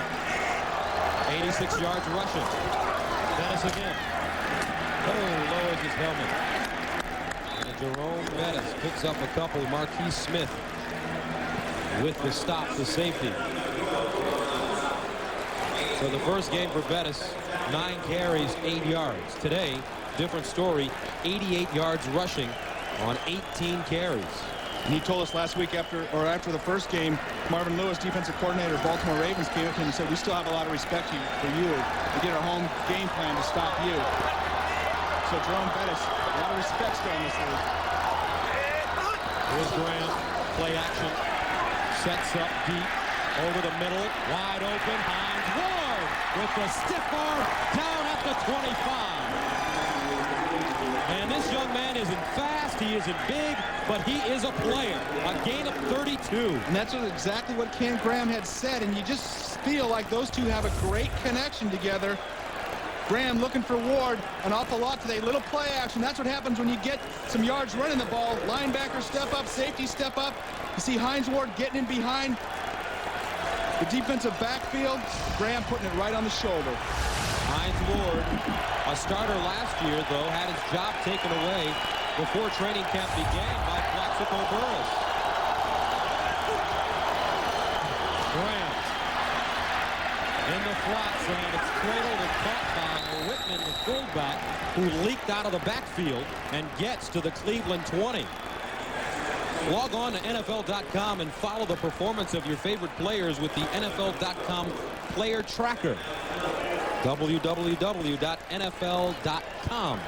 And you saw Ken Graham just go up and hit Whitman on the shoulder. What he was saying was, sorry, buddy, I didn't throw it very good. Whitman had to dive for the ball. There was no one within 10 or 15 yards. He could have turned it up, maybe even had a chance to get in the end zone. Picked up 6, 2nd and 4 from the Browns 20. Bettis, the bus, down to the 10. And that's what you like to see if you're a Steelers fan. Yeah, I think the Steelers fans are breathing a little easier today. Got some points on the board, got the bus rolling again, and that looks like instant replay. Last time we were down here, Bus ankle tackled at the last moment, just seeing and feeling that end zone. He wanted to break that one and sneak in there. But he's running with some power inside. You got to give some credit to this line. It didn't look too sharp week 1. Really come together after the last couple weeks. First down. Ward in motion. Delayed handoff. Bettis. Touchdown.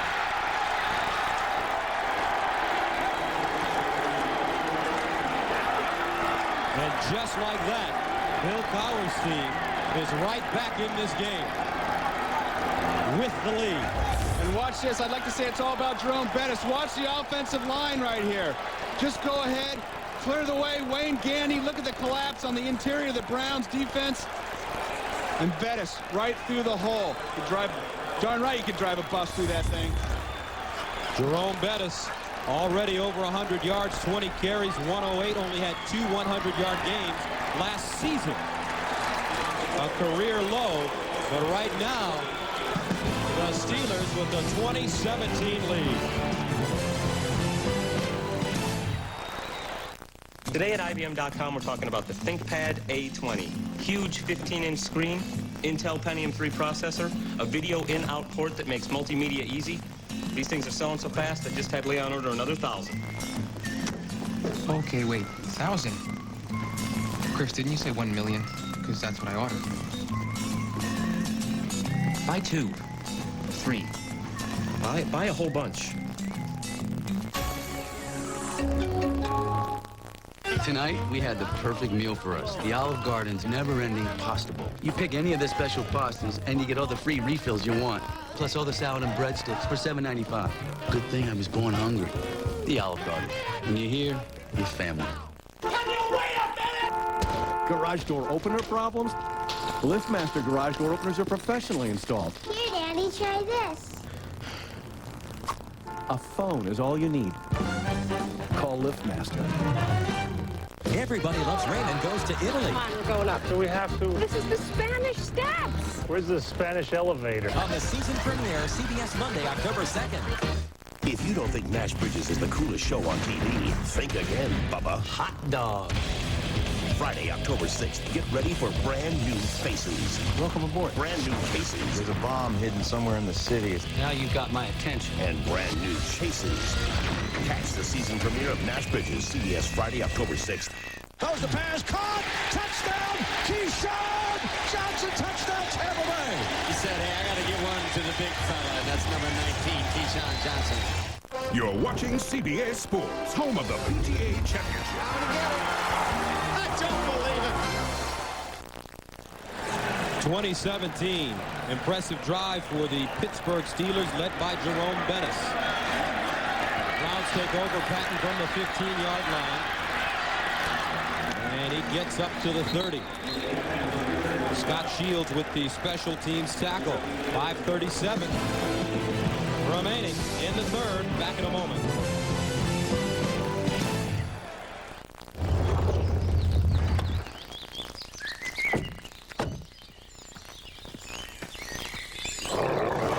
NFL on CBS is sponsored by Heineken. It's all about the beer. Heineken. And by the new Midas. We're a whole new way to keep a good thing going. Go Midas. 2017, Steelers on top of the Browns. And since the first quarter, look at the yardage. 191 yards for the Steelers, only 63 for the Browns. First down and 10 from the 29, incomplete. Intended for Patton. Going back to the TD on that last drive. Jerome Bettis, the catalyst, 5 carries, 43 yards. Gus, NFL rushing football coming right at you. Watch Wayne Gandy out here kick out Keith McKenzie. Darius Holland going inside. Alan Faneca comes down and washes him down. Watch the flow going this way. They're following the lead back. You see Jerome Bettis start that way, cut back, sealed up, huge running lane, nobody home. Very good job by the Pittsburgh offensive line. Now Couch tosses it to the sideline. It's loose. It's loose and picked up by the Steelers. Chad Scott. And we have our first turnover of the game.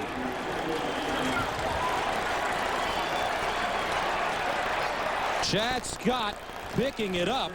Darren Chiaverini couldn't hold on. And what's going to happen, you're going to see Chiaverini catch the ball. He starts to make a move outside, then come in, and the ball gets whacked out of his hands while he was trying to make that move. You've got to secure that ball before you make the move. Watch, he's going to step out and try to fake him and come back in, but he only has one hand on the ball when there's a defensive linebacker, Gilden, getting out there. You better have 2 on it. Chiaverini starting in place of Juwan Dawson, out with the fractured collarbone. First down and 10 from the 23. Bettis again. And Jerome Bettis goes down at the 20-yard line. Courtney Brown with the stop. When we talked to Jerome Bettis yesterday, he told us, look, I can still run the football as long as I have a couple of creases to get through the hole. And as you mentioned, Brent, he had 9 attempts last week, and about 4 of them he was hit as he touched the football. And they just really used that bye week to get this line to be one cohesive unit, and they're really coming off well today. The pitch. Bettis to throw. Intercepted by Fuller.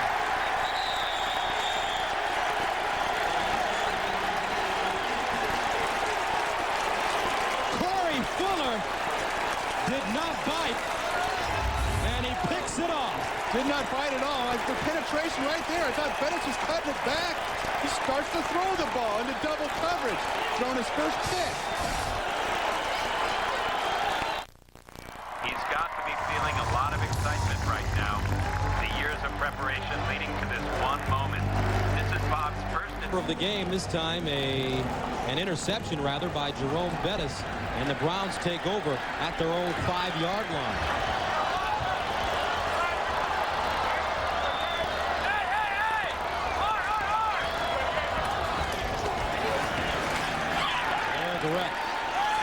Mugged by Kimo von Oelhoffen.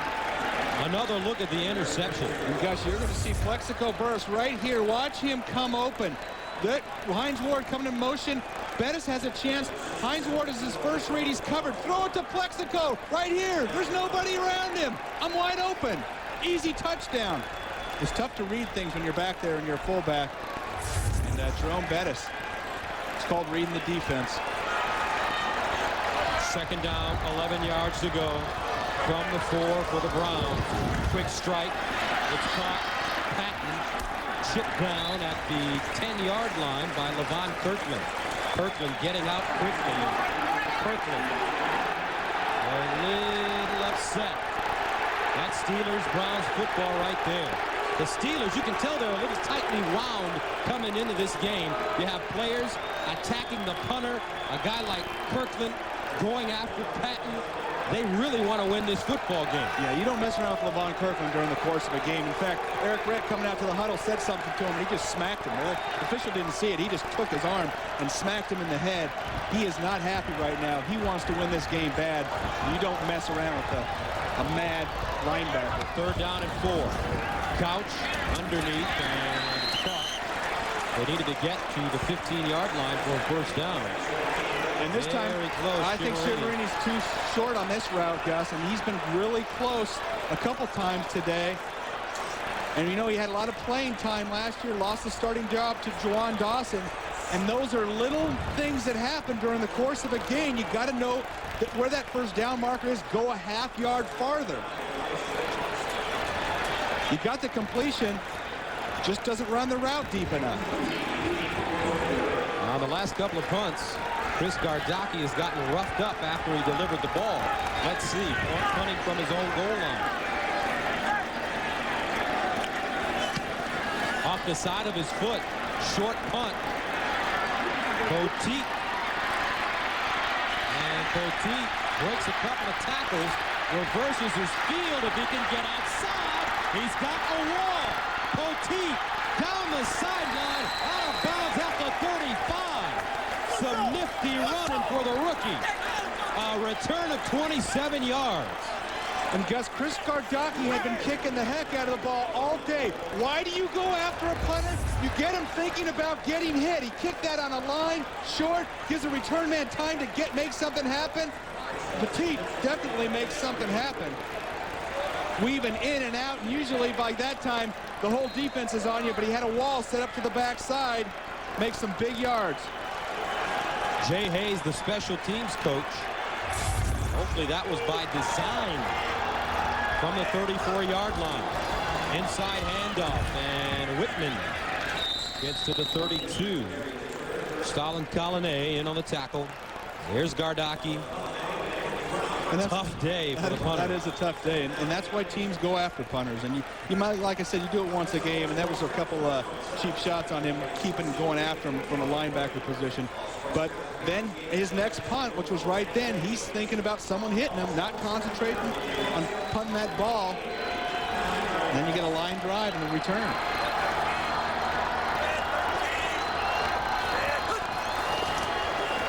Graham, and he is ambushed. Courtney Brown again. That's number 2.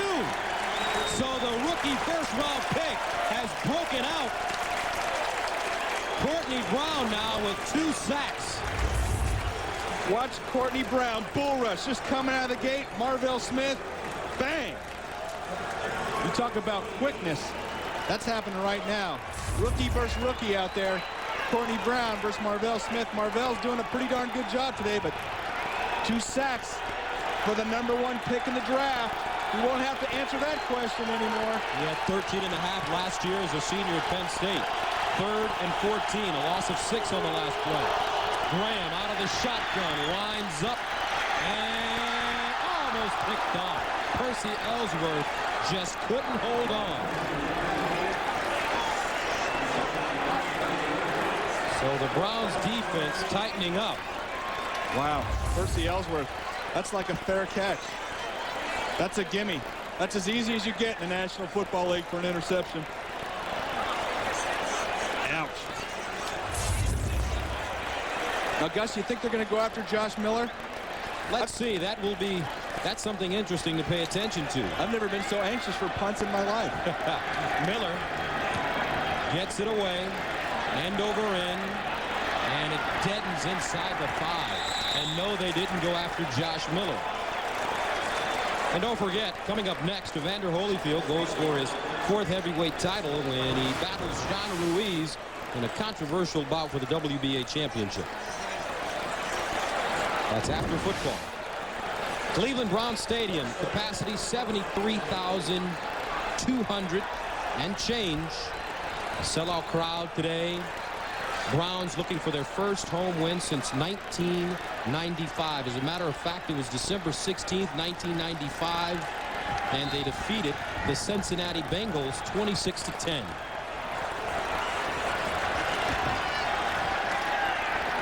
First down and 10 from the 3-yard line for the Browns. Couch passing out of his end zone. Down the seam. Shea! What a catch! And what a throw! Aaron Shea got behind the linebacker and picks up 35. Well, I love the fact that the Browns were calling a pass play in the end zone. They ran it last time. That's confidence in your offense. That's confidence in your quarterback. Watch Couch step up and make the throw. We talked about Aaron Shea having some wheels for a tight end right down. Earl Holmes looking back for the ball over the other shoulder. Shea does a great job adjusting and hanging on to it, and that seam route's going to be big for Aaron Shea this year. Shea with 3 catches, 42 yards. Travis Prentice dancing outside. The play strung out nicely. Kevin Henry finally coming up and making the tackle. And that is the end of the third quarter with the score. 20-17, Pittsburgh will return to Cleveland after this word from your local station.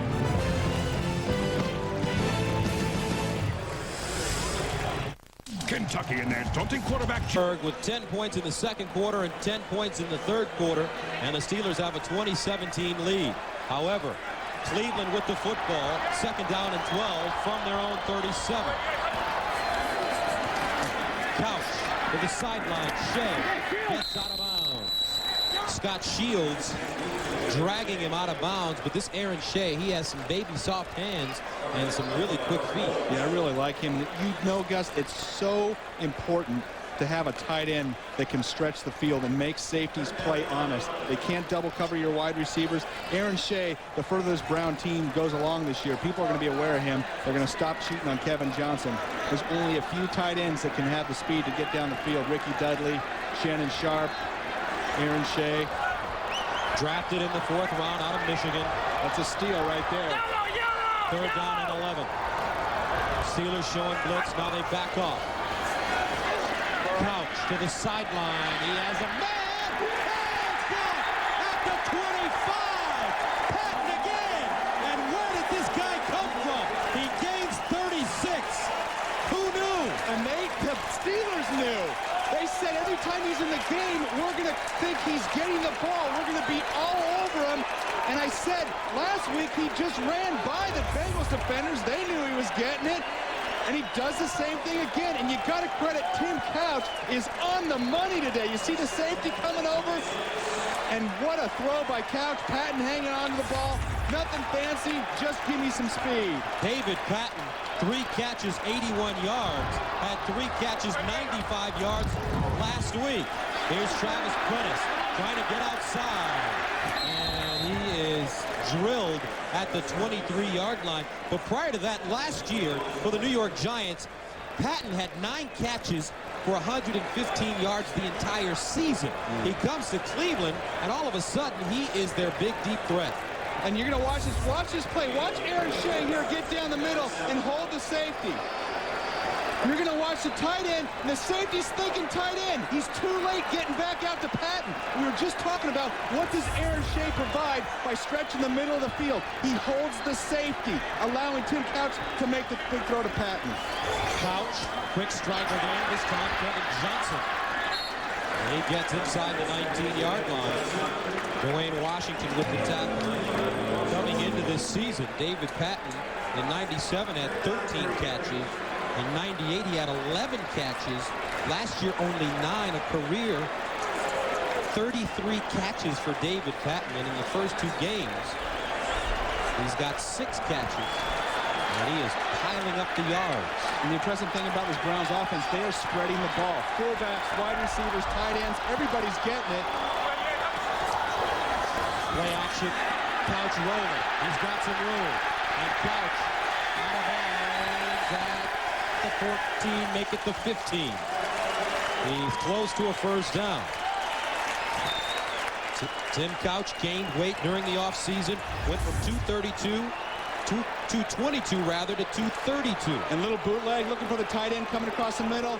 Covered, he saw right now. You can see him. He's focused on the first down marker, knows right where he has to get to. I think he's a little frustrated. He would have liked to take another step, and it's going to be awful close. But he would have taken one hellacious shot had he stayed in bounds. And they get the first down. And you know what he tells Coach Palmer when he goes to the sideline? I knew where the first down was the whole time. Relax, Coach. Chris Palmer had one of the great lines this week. He said, and owner Al Lerner said that he thinks it might be a good idea to win a game at home this year. And I think these Browns fans are fired up, and they're right in it, right down to the end here. It's going to be a great one. Only won 2 games last year. New Orleans and Pittsburgh both on the road. 8th play of the drive that started at the 3. Here's the audible. Couch. Incomplete, intended for Shiverini. And Darren Shiverini having a very tough day. One of America's most enduring corporate images, the Goodyear blimp, is floating overhead, providing our aerial views for today's game. The Spirit of Goodyear is one of 7 airships in the Goodyear blimp fleet. You saw Tim Couch standing there, audible, saw the off-zone coverage, audible to a quick out route, had the 5-yard route, threw it right on the line. Shiverini missed it, but that's the difference between this year and last year. Couch's confidence. 2nd and 10 from the 16. Couch again, underneath, at the 10-yard line. He keeps going back to Shiverini. And that's great. Showing some confidence. You got to show confidence in your guys. Shiverini's going to be the starting wide receiver. Juwan Dawson, as we said before, out for at least 10 weeks. You got to go back to the guy after he drops one. He's had a couple drops today. He doesn't feel great about it, but you know, to be able to come back inside on that little spot route and sit in there and take shots from linebackers and hang on to the ball, you say, hey, I got my hands working again. Brings up 3rd down and 4 from the 10. Browns are 6 of 11 on 3rd down conversions today. And a timeout called by the Steelers. 10:58 to go, 4th quarter of play. We've got a game here in Cleveland.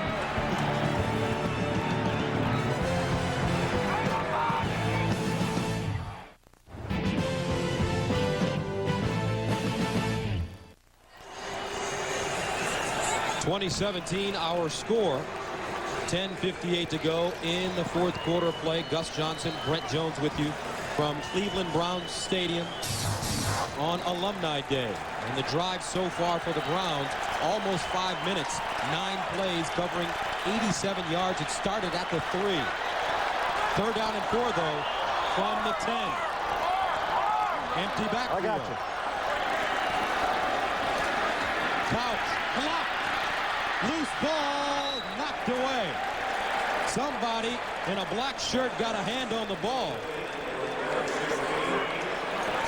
And that was a lot of pressure right now. And Tim Couch trying to get rid of the ball, feeling that zone coverage, little zone blitz, and it is Levon Kirkland, and that is 270 pounds of mean laying in your chest. And actually, Gus, that ball floated up. Darren Shiverini did a great job coming back and just knocking the ball down so it wouldn't be intercepted because there would have been nobody around. Had that ball been caught. Dawson has already made a 23-yarder. This one from 29 yards out. Gardocki the holder. Ryan Keel the snapper. It's up and good. So the Browns and the Steelers really duking it out here in Cleveland. Bell on CBS is sponsored by the United States Marine Corps. The change is forever. KFC, introducing the new Twister from KFC. How good is that? And by Miller Lite. Grab a Miller Lite. It's Miller time. Welcome back to Cleveland Browns Stadium. Browns sending it away to the Steelers. Here's Poteet from the 2-yard line. And Poteet bottled up and dragged down at the 22. Monday on CBS, Survivor has gone back to the island. If you missed any of the episodes of the summer hit, you're in luck. Here's your chance to catch the television phenomenon of the year. Don't miss it. Survivor Monday on CBS. They should have an NFL version of Survivor. That would be great. I know I wouldn't win. 11 plays, 87 yards. The drive. I bet you LaVon Kirkland would have a good chance. And Wally Rayner goes down and 10 from the 23. Draw play, Bettis.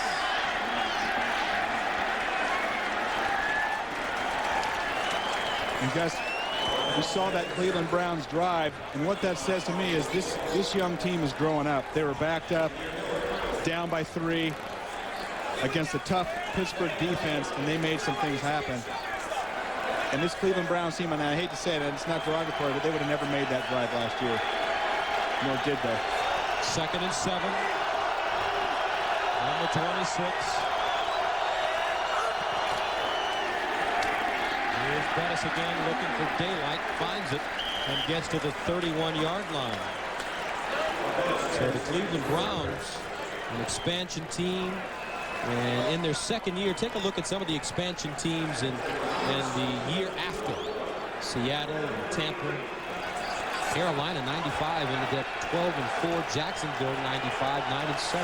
And those teams, you know, that Carolina team mortgaged its future, signing a bunch of high-priced veterans, and you know, they paid the price for that after a while.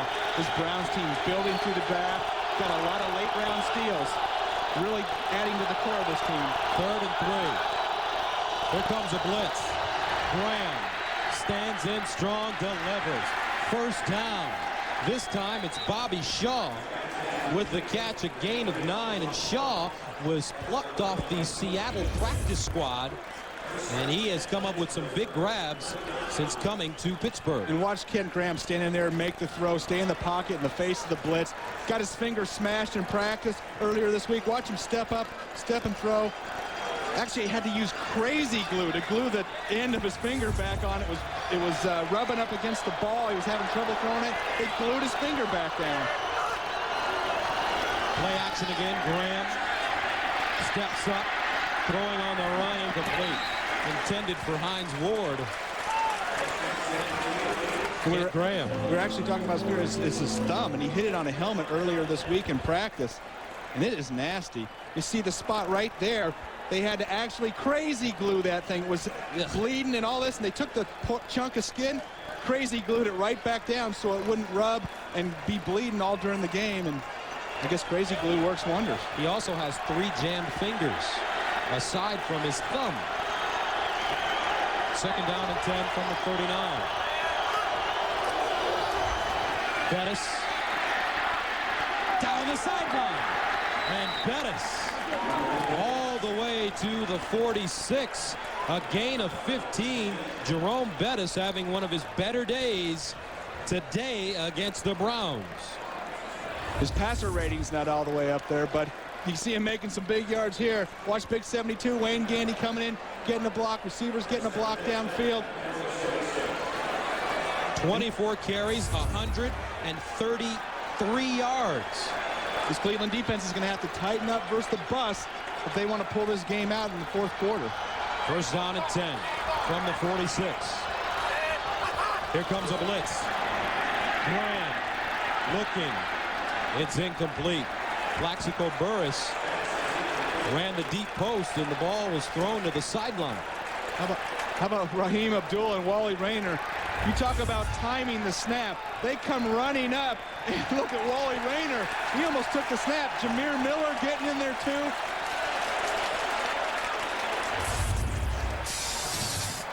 Flag on the play.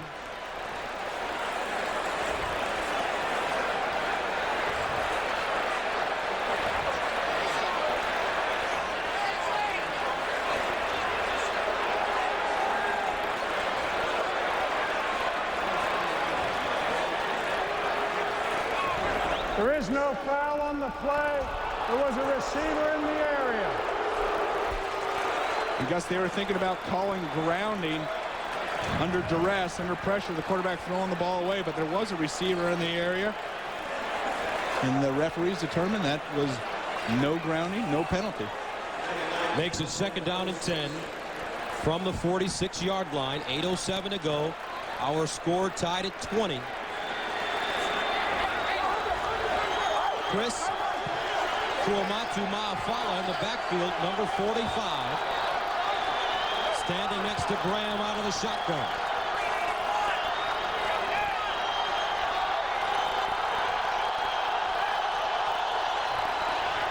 Graham in trouble. McKenzie, the NFL sack leader, picks up number 5 on the year. Is the 3rd of the day for the Browns. Boy, and Keith McKenzie. Snap. False start. Number 80. Offense. 5 yards. 2nd down. Wow. Negates the sack. What a raw deal. That was a sack. And prior to the start of the play, and so it's a dead ball. And let's see who's moving. They said it was number 80. That would be Plaxico Burress, the wide receiver. Must have flinched on the outside. Keith McKenzie, like you said, the sack leader with 4 coming into the game today. Doing a great job. Inside power rushers, got some speed. Burress has no catches on the day. He came into this game with back spasms. Graham delivers incomplete. Ma'afala drops it. And that'll bring up 3rd down and a long 15. Watch Ken Graham staying in the pocket. Wally Rayner, Jameer Miller, high-low. Wow. He's going to get it. Wally Rayner low, Jameer Miller high. Little smack. Taking some shots. What do you do when you're a quarterback and you put it right in the chest of your fullback and he drops it? 3rd down and 15 from the 49. Steelers 2 of 8 on 3rd down conversions today.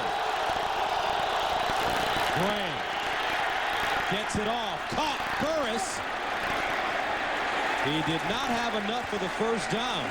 And Burress, let's see where they spotted his forward progress. Should bring him close to the 40-yard line. All right, they're going to say it's the 42.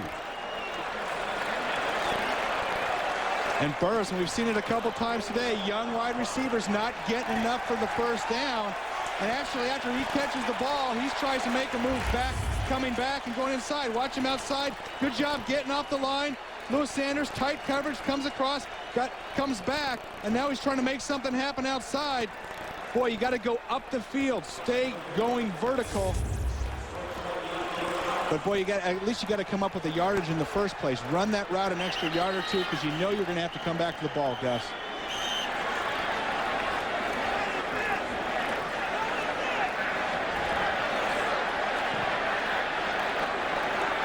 So the officials are moving toward the... And the Steelers might be challenging that forward progress. And they might have a couple more yards. And what they're trying to determine is, was his forward progress stopped, or was he actually still moving and trying to make a play? Looks like he was making a move. There's Burress. He's coming back for the ball. He's still not tackled. He hasn't been stopped. He's still trying to make something happen. And that's the difference between a rookie and a veteran receiver. You're coming back. Stop right there. See, he needed to go to the 41 for a 1st down. He would have still been a yard short. It really comes back to, if you're going to run the route and the defensive back is on you, you have to get a yard or 2 deeper because you've got to come back to the ball. If you stand there and wait for the ball, the guy's going to intercept it. Pittsburgh is challenging the ruling on the field that the player's forward progress was not stopped near the forward stake.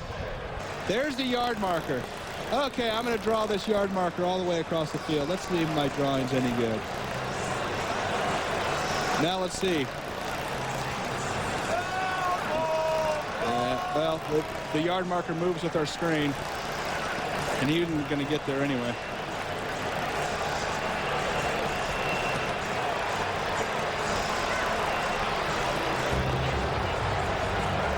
By replay rule, that is not a challengeable play. There is no charge timeout to Pittsburgh. Well, that's not a challengeable play. I wish they would have told us 3 or 4 minutes ago. So you can challenge the spot, I believe, but I guess you can't challenge forward progress. Is that the specific rule? We're going to have to dig deep into the book for that one. Well, the good news is they didn't know either. Here's Miller standing at the 44. Pops it high in the air. And another great special teams play. The Browns will have to start inside their own 5-yard line.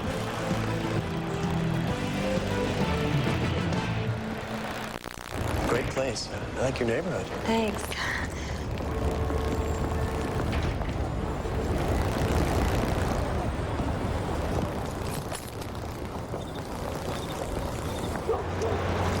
Oh,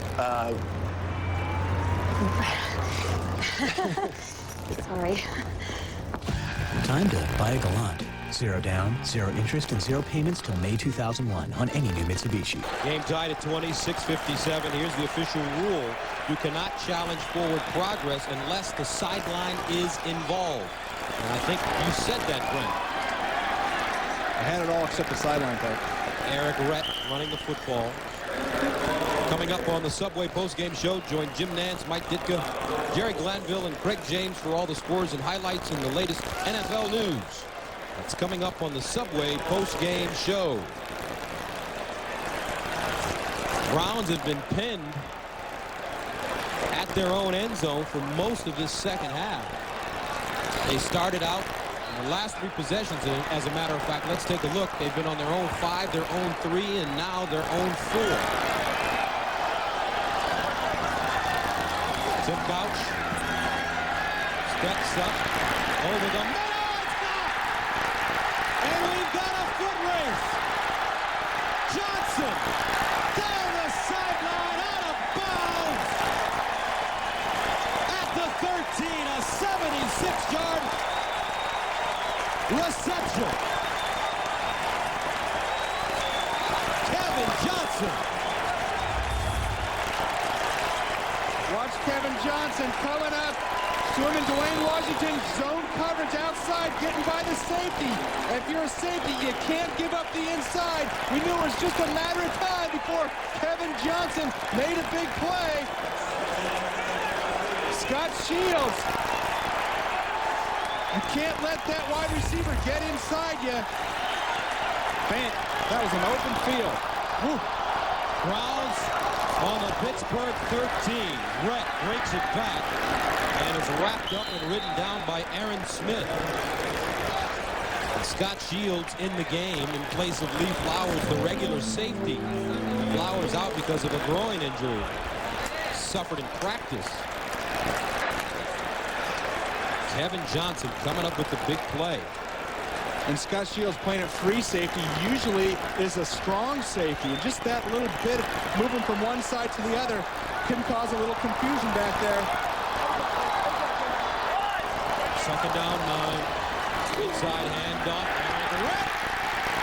Down to the 1. Dwayne Washington stops him. But the Browns feel it right now. Some great blocking on that left side by Roman Oben, the former Giant.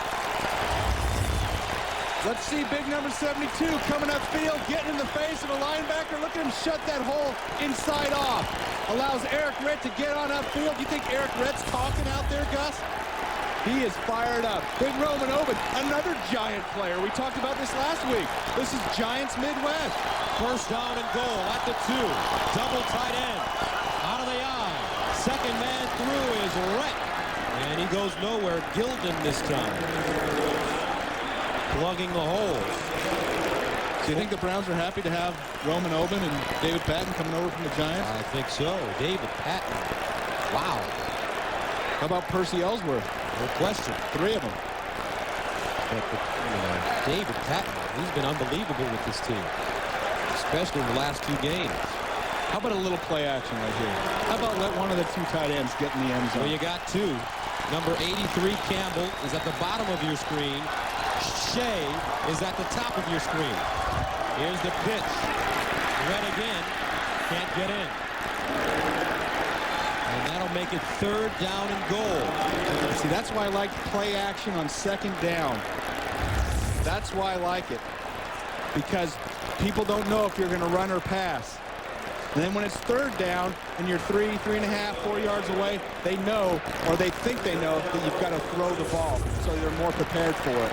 Mark Campbell limps off the field. The backup tight end, number 83. Third down and goal now from the 2. Kevin Johnson splits wide to the top of the screen.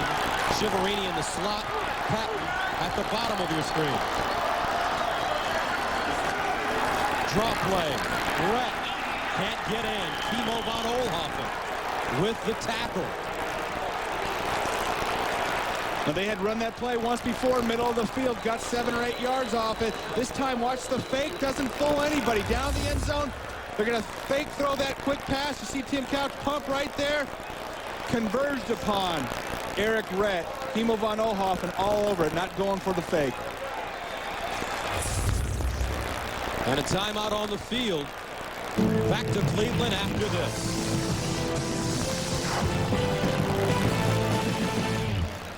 On CBS is sponsored by Nextel, how business gets done, and by NASDAQ.com, everything about everything for serious investors. Browns looking to take the lead. Phil Dawson in to attempt a 19-yard field goal. Chris Gardocki is the holder. Dawson perfect, 2 for 2. This should be a chip shot. And it is. Dawson's good from 23, 28, and now 19. And the Cleveland Browns take the lead with 2:45 to go here in the 4th quarter of play.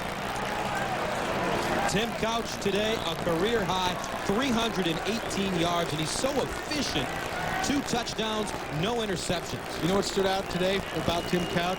His accuracy. He has been right on the numbers with every throw.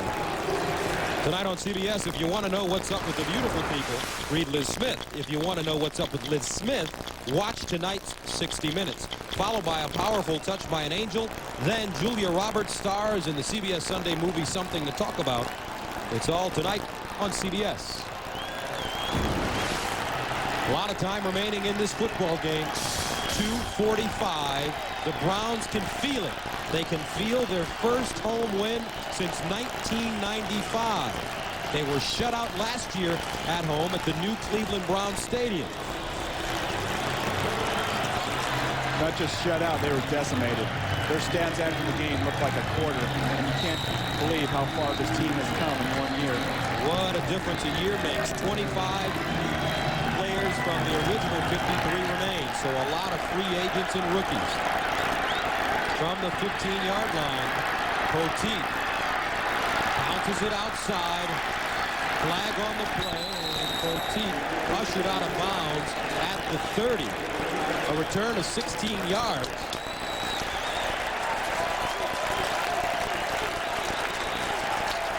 And a flag. And I think it's coming back. A hold against the Steelers.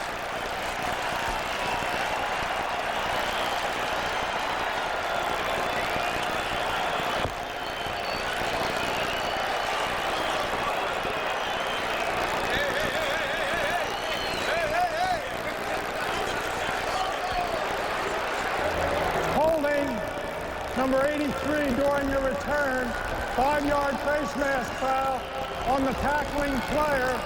By rule, the receivers will be awarded the ball at the end of the play. First down. Let's take a look at the holding first. It's Malcolm Johnson. Number 83, top of your screen, holding Percy Ellsworth right here. Hands on the outside of the jerseys. Clear hold. You're going to see the face mask right here. Just barely grabbed it. So the Steelers start at the 31-yard line. First down and 10. Trailing by 3. Malafala in the backfield. Graham caught by Bruner at the 35, making the 36-yard line. Marquise Smith with the tackle. And the timeouts remaining. Cleveland with all 3. Pittsburgh with only 1. And they talked about a no-huddle offense during the week. Yeah, now it's nice to be able to practice that during the week. They didn't use it that much during the game, one play, but now they need it. 2-minute drill. Graham to the sideline. Burress incomplete. Dalen McCutcheon is there, and he just muscled Burress off the football. And I think those back spasms are causing Burress a little problem. And this is a close one. You know why you know Dalen McCutcheon didn't catch it? Because he didn't go crazy. He's got his hands on it, but it was on the ground right there, and he picked it up. Because if he really caught it, he would be jumping up and down. You see it bounce on the ground. He's got to do a better acting job. Maybe he might be able to convince the referee. 3rd down and 5 from the 36. Approaching the 2-minute warning. Graham underneath, it's caught and loose.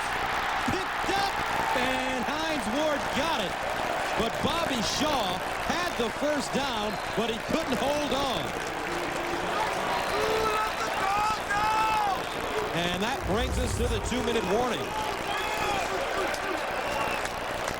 Dalen McCutcheon jarring it loose.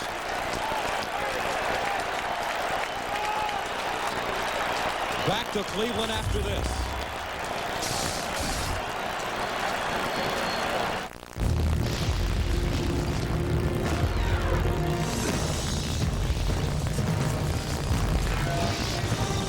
It is more than a trial by fire. It is a rite of passage. And if you can master your fear, outsmart your enemy, and never yield, even to yourself. In Cleveland, Steelers faced with a 4th and 6 at the 35. They need to go to the 41 for a first down. This could be the ball game right here. Ben Graham steps up, gets it away, caught. Bobby Shaw all the way down to the 35. A gain of 29 with 1:35 and counting. What a huge play. Graham getting pressure inside, rolling out, throws the ball right before he gets hit. Shaw coming across the middle. First down from the Cleveland 36-yard line. Shaw, 3 catches, 65 yards. 3-receiver combo. Now Graham, all day to throw.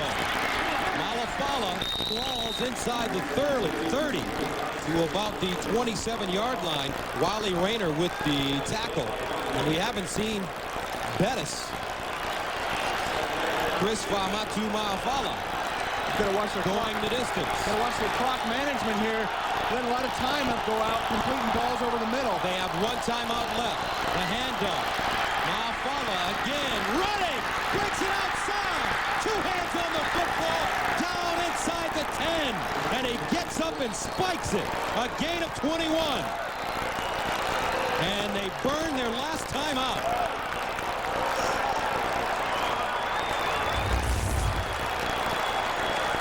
Watch this run. Catches the Browns defense penetrating off guard. Formatu Malafala bouncing it outside, getting a block outside, and watch him grab the ball with 2 hands when he sees a defensive back coming from the outside. And Bill Cowers screaming it. Call that timeout. Spike the ball. Timeout. One or the other. Stop that clock. So, with the ball sitting at the 8-yard line, what do you run if you're the Steelers? No timeouts left. Well, here's what I think, and I've been thinking it all day. You got Plaxico Burress. He's 6'5", right? Your corners are 5'9", the ones you're throwing against, other than Lewis Sanders, who's about 6 feet tall. Give the big man a chance to go up and get the ball. Throw it in the corner where either he gets it or nobody gets it, and you get a couple of cracks at it. You don't want an interception, and you're already in field goal range, but boy, you can't run it now. If you get tackled, if a receiver catches the ball, doesn't get in and stays in bounds, it's going to get pretty scary with the end of the clock. There's Sanders, the rookie out of Maryland, who's done a good job on Burress today. And I'll bet you they stick him wherever Burress goes. If they're playing man or zone, it's going to be like the old Deion Sanders. They're going to match him up with Burress, and that's exactly what they're doing. They both line up on the near side at the bottom of your screen. First down goal from the 8. The draw play. Tu'Ma'afala may have gotten a yard. See, now you've got to spike the ball. If I'm the Browns, I'm laying on the pile. Slow it down. Don't get up. Lay on guys' legs. Now they can either spike it. Looks like they called 2 plays in the huddle. And they spike it. See, now that's with 14 seconds to go. Well, that's losing a lot of time, wasting the play. Why spike the ball? If you're going to run the first play, have the second play be a fade route and throw it up there. Same thing. The clock's going to get killed. At least you have a shot into the end zone. So now it's third down. You only have 1 shot at the end zone instead of 2. And boy, if you're sacked or your receiver doesn't get into the end zone here, it's all over. So here we go, 3rd and goal from the 6. Burress lines up on the near side with Sanders. Graham steps up, goes down at the 10. That's going to be it. It's going to be it. And they won't be able to get it off. 5 seconds to go here. 2 seconds. Fire drill. And they don't get it off. That is unbelievable. They don't get it off. Ken Graham, he knows you got to throw the ball away. Step up, throw it out the back of the end zone. And the Cleveland Browns have won their first game at Cleveland Browns Stadium. And what a fitting ending for these 2 rivals. Unbelievable. A great Browns effort and some bad Steelers clock management at the end of the game. Partner, you said it. If you take a sack, it's over. And it was. There's no way you can get your field goal team on the field and get them set and kick the ball in 10 or 12 seconds. They had them all. They tried to shuffle them out there. It looked like a fire drill. No way in heck. Ken Graham, 7-step drop. Okay, that's amazing. You should have just thrown the fade. Browns defensive line pressure. When he steps up right there, Gus, throw it over the head of a receiver way out of the end zone. You kick the field goal, you go into overtime. Now watch the fire drill. Okay, he's down. Get that ball off. There's no way you can get your guys in off the sidelines, get guys off the field, snap it, boom. Time's up right now. You see the Browns celebrating. And guess who came up with the big play? The rookie, first overall pick, Courtney Brown, another sack. And Cowher can't believe it. What a way to lose that game. But these guys on the other sideline, the Cleveland Browns, their first win in Cleveland since 1995. There it is. They beat the Cincinnati Bengals 26-10. The next week they went on the road and lost, and the franchise moved to Baltimore. So for Brent Jones, I'm Gus Johnson saying so long from Cleveland, where our final score, the Browns defeat the Steelers 23-20. Coming up next, it's the Subway NFL Today postgame report. 3 sacks for Brown. A great job for Tim Couch. Coming up, Jim Nantz in New York. Hi, everybody. What a day. Jim Nantz with you on the Subway postgame show here on CBS from our NFL Today studios in New York, joined by Mike Ditka, Craig James, and Jerry Glanville. And what a finish there. Pittsburgh falls at Cleveland. The Browns win for the first time ever at the new Cleveland Browns Stadium. Terrible time management at the end of this game. And let's show you one more time what happened right here. Kent Graham, without a timeout in his pocket, gets sacked, and then total chaos here, Mike. That is not coaching, though. That is his fault. He's got to know what to do with that football. That ball is going to come out of there. Even if he grounds the football, it's only a 5-yard penalty. Lost it down and can still kick the field goal. Would you even attempted that play right there on 3rd down? No, I tell you what, after coaching special teams for 21 years, it takes 17 seconds to come off the sideline and get a field goal. They took the ball at 14 seconds. You got to have a timeout or you got to have another down. He didn't have either. Yeah, but this game really shouldn't have come down to this. They didn't get to Tim Couch. They were very passive today in the way they got after the quarterback. And I really thought they should not have come down to where they had to make that play at the end of the game. And Ken Graham's got some experience. And I agree with you. It's not the coach's fault that they had that happen out there. Graham's got to get rid of the football. He's got to know what's going on. 2nd down, they run the football at the 10, and then they spike it right after that, and just, of course, run out of time. You got to have a timeout, or you got to have a down, or you got to have 17 seconds. They didn't have. You got to use your brain, and you got to use your head in that situation. And he didn't do that very well. Actually, his first down they ran it, and second down they had to spike it. But nonetheless, Cleveland's a winner, and they're now 2-1. The Browns on the season. A reminder.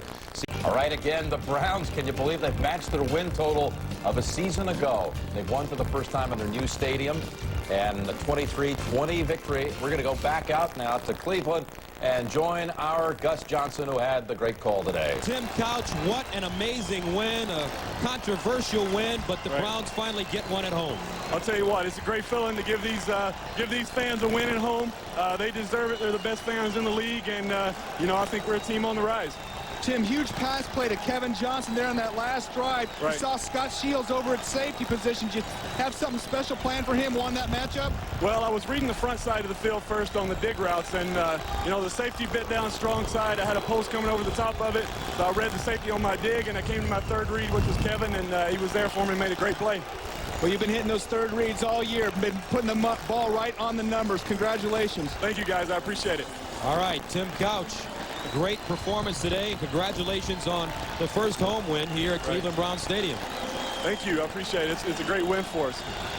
Great win indeed. Gus Johnson along with Brent Jones. Tim Couch had his career day today. 318 yards passing, 2 touchdowns, no intercepts. A stunning loss, though, for the Steelers, who had the chance at the end of the game, and they dropped to 0-2 on the year. We're going to continue with the Subway post-game show here on CBS. All the scores and highlights coming your way.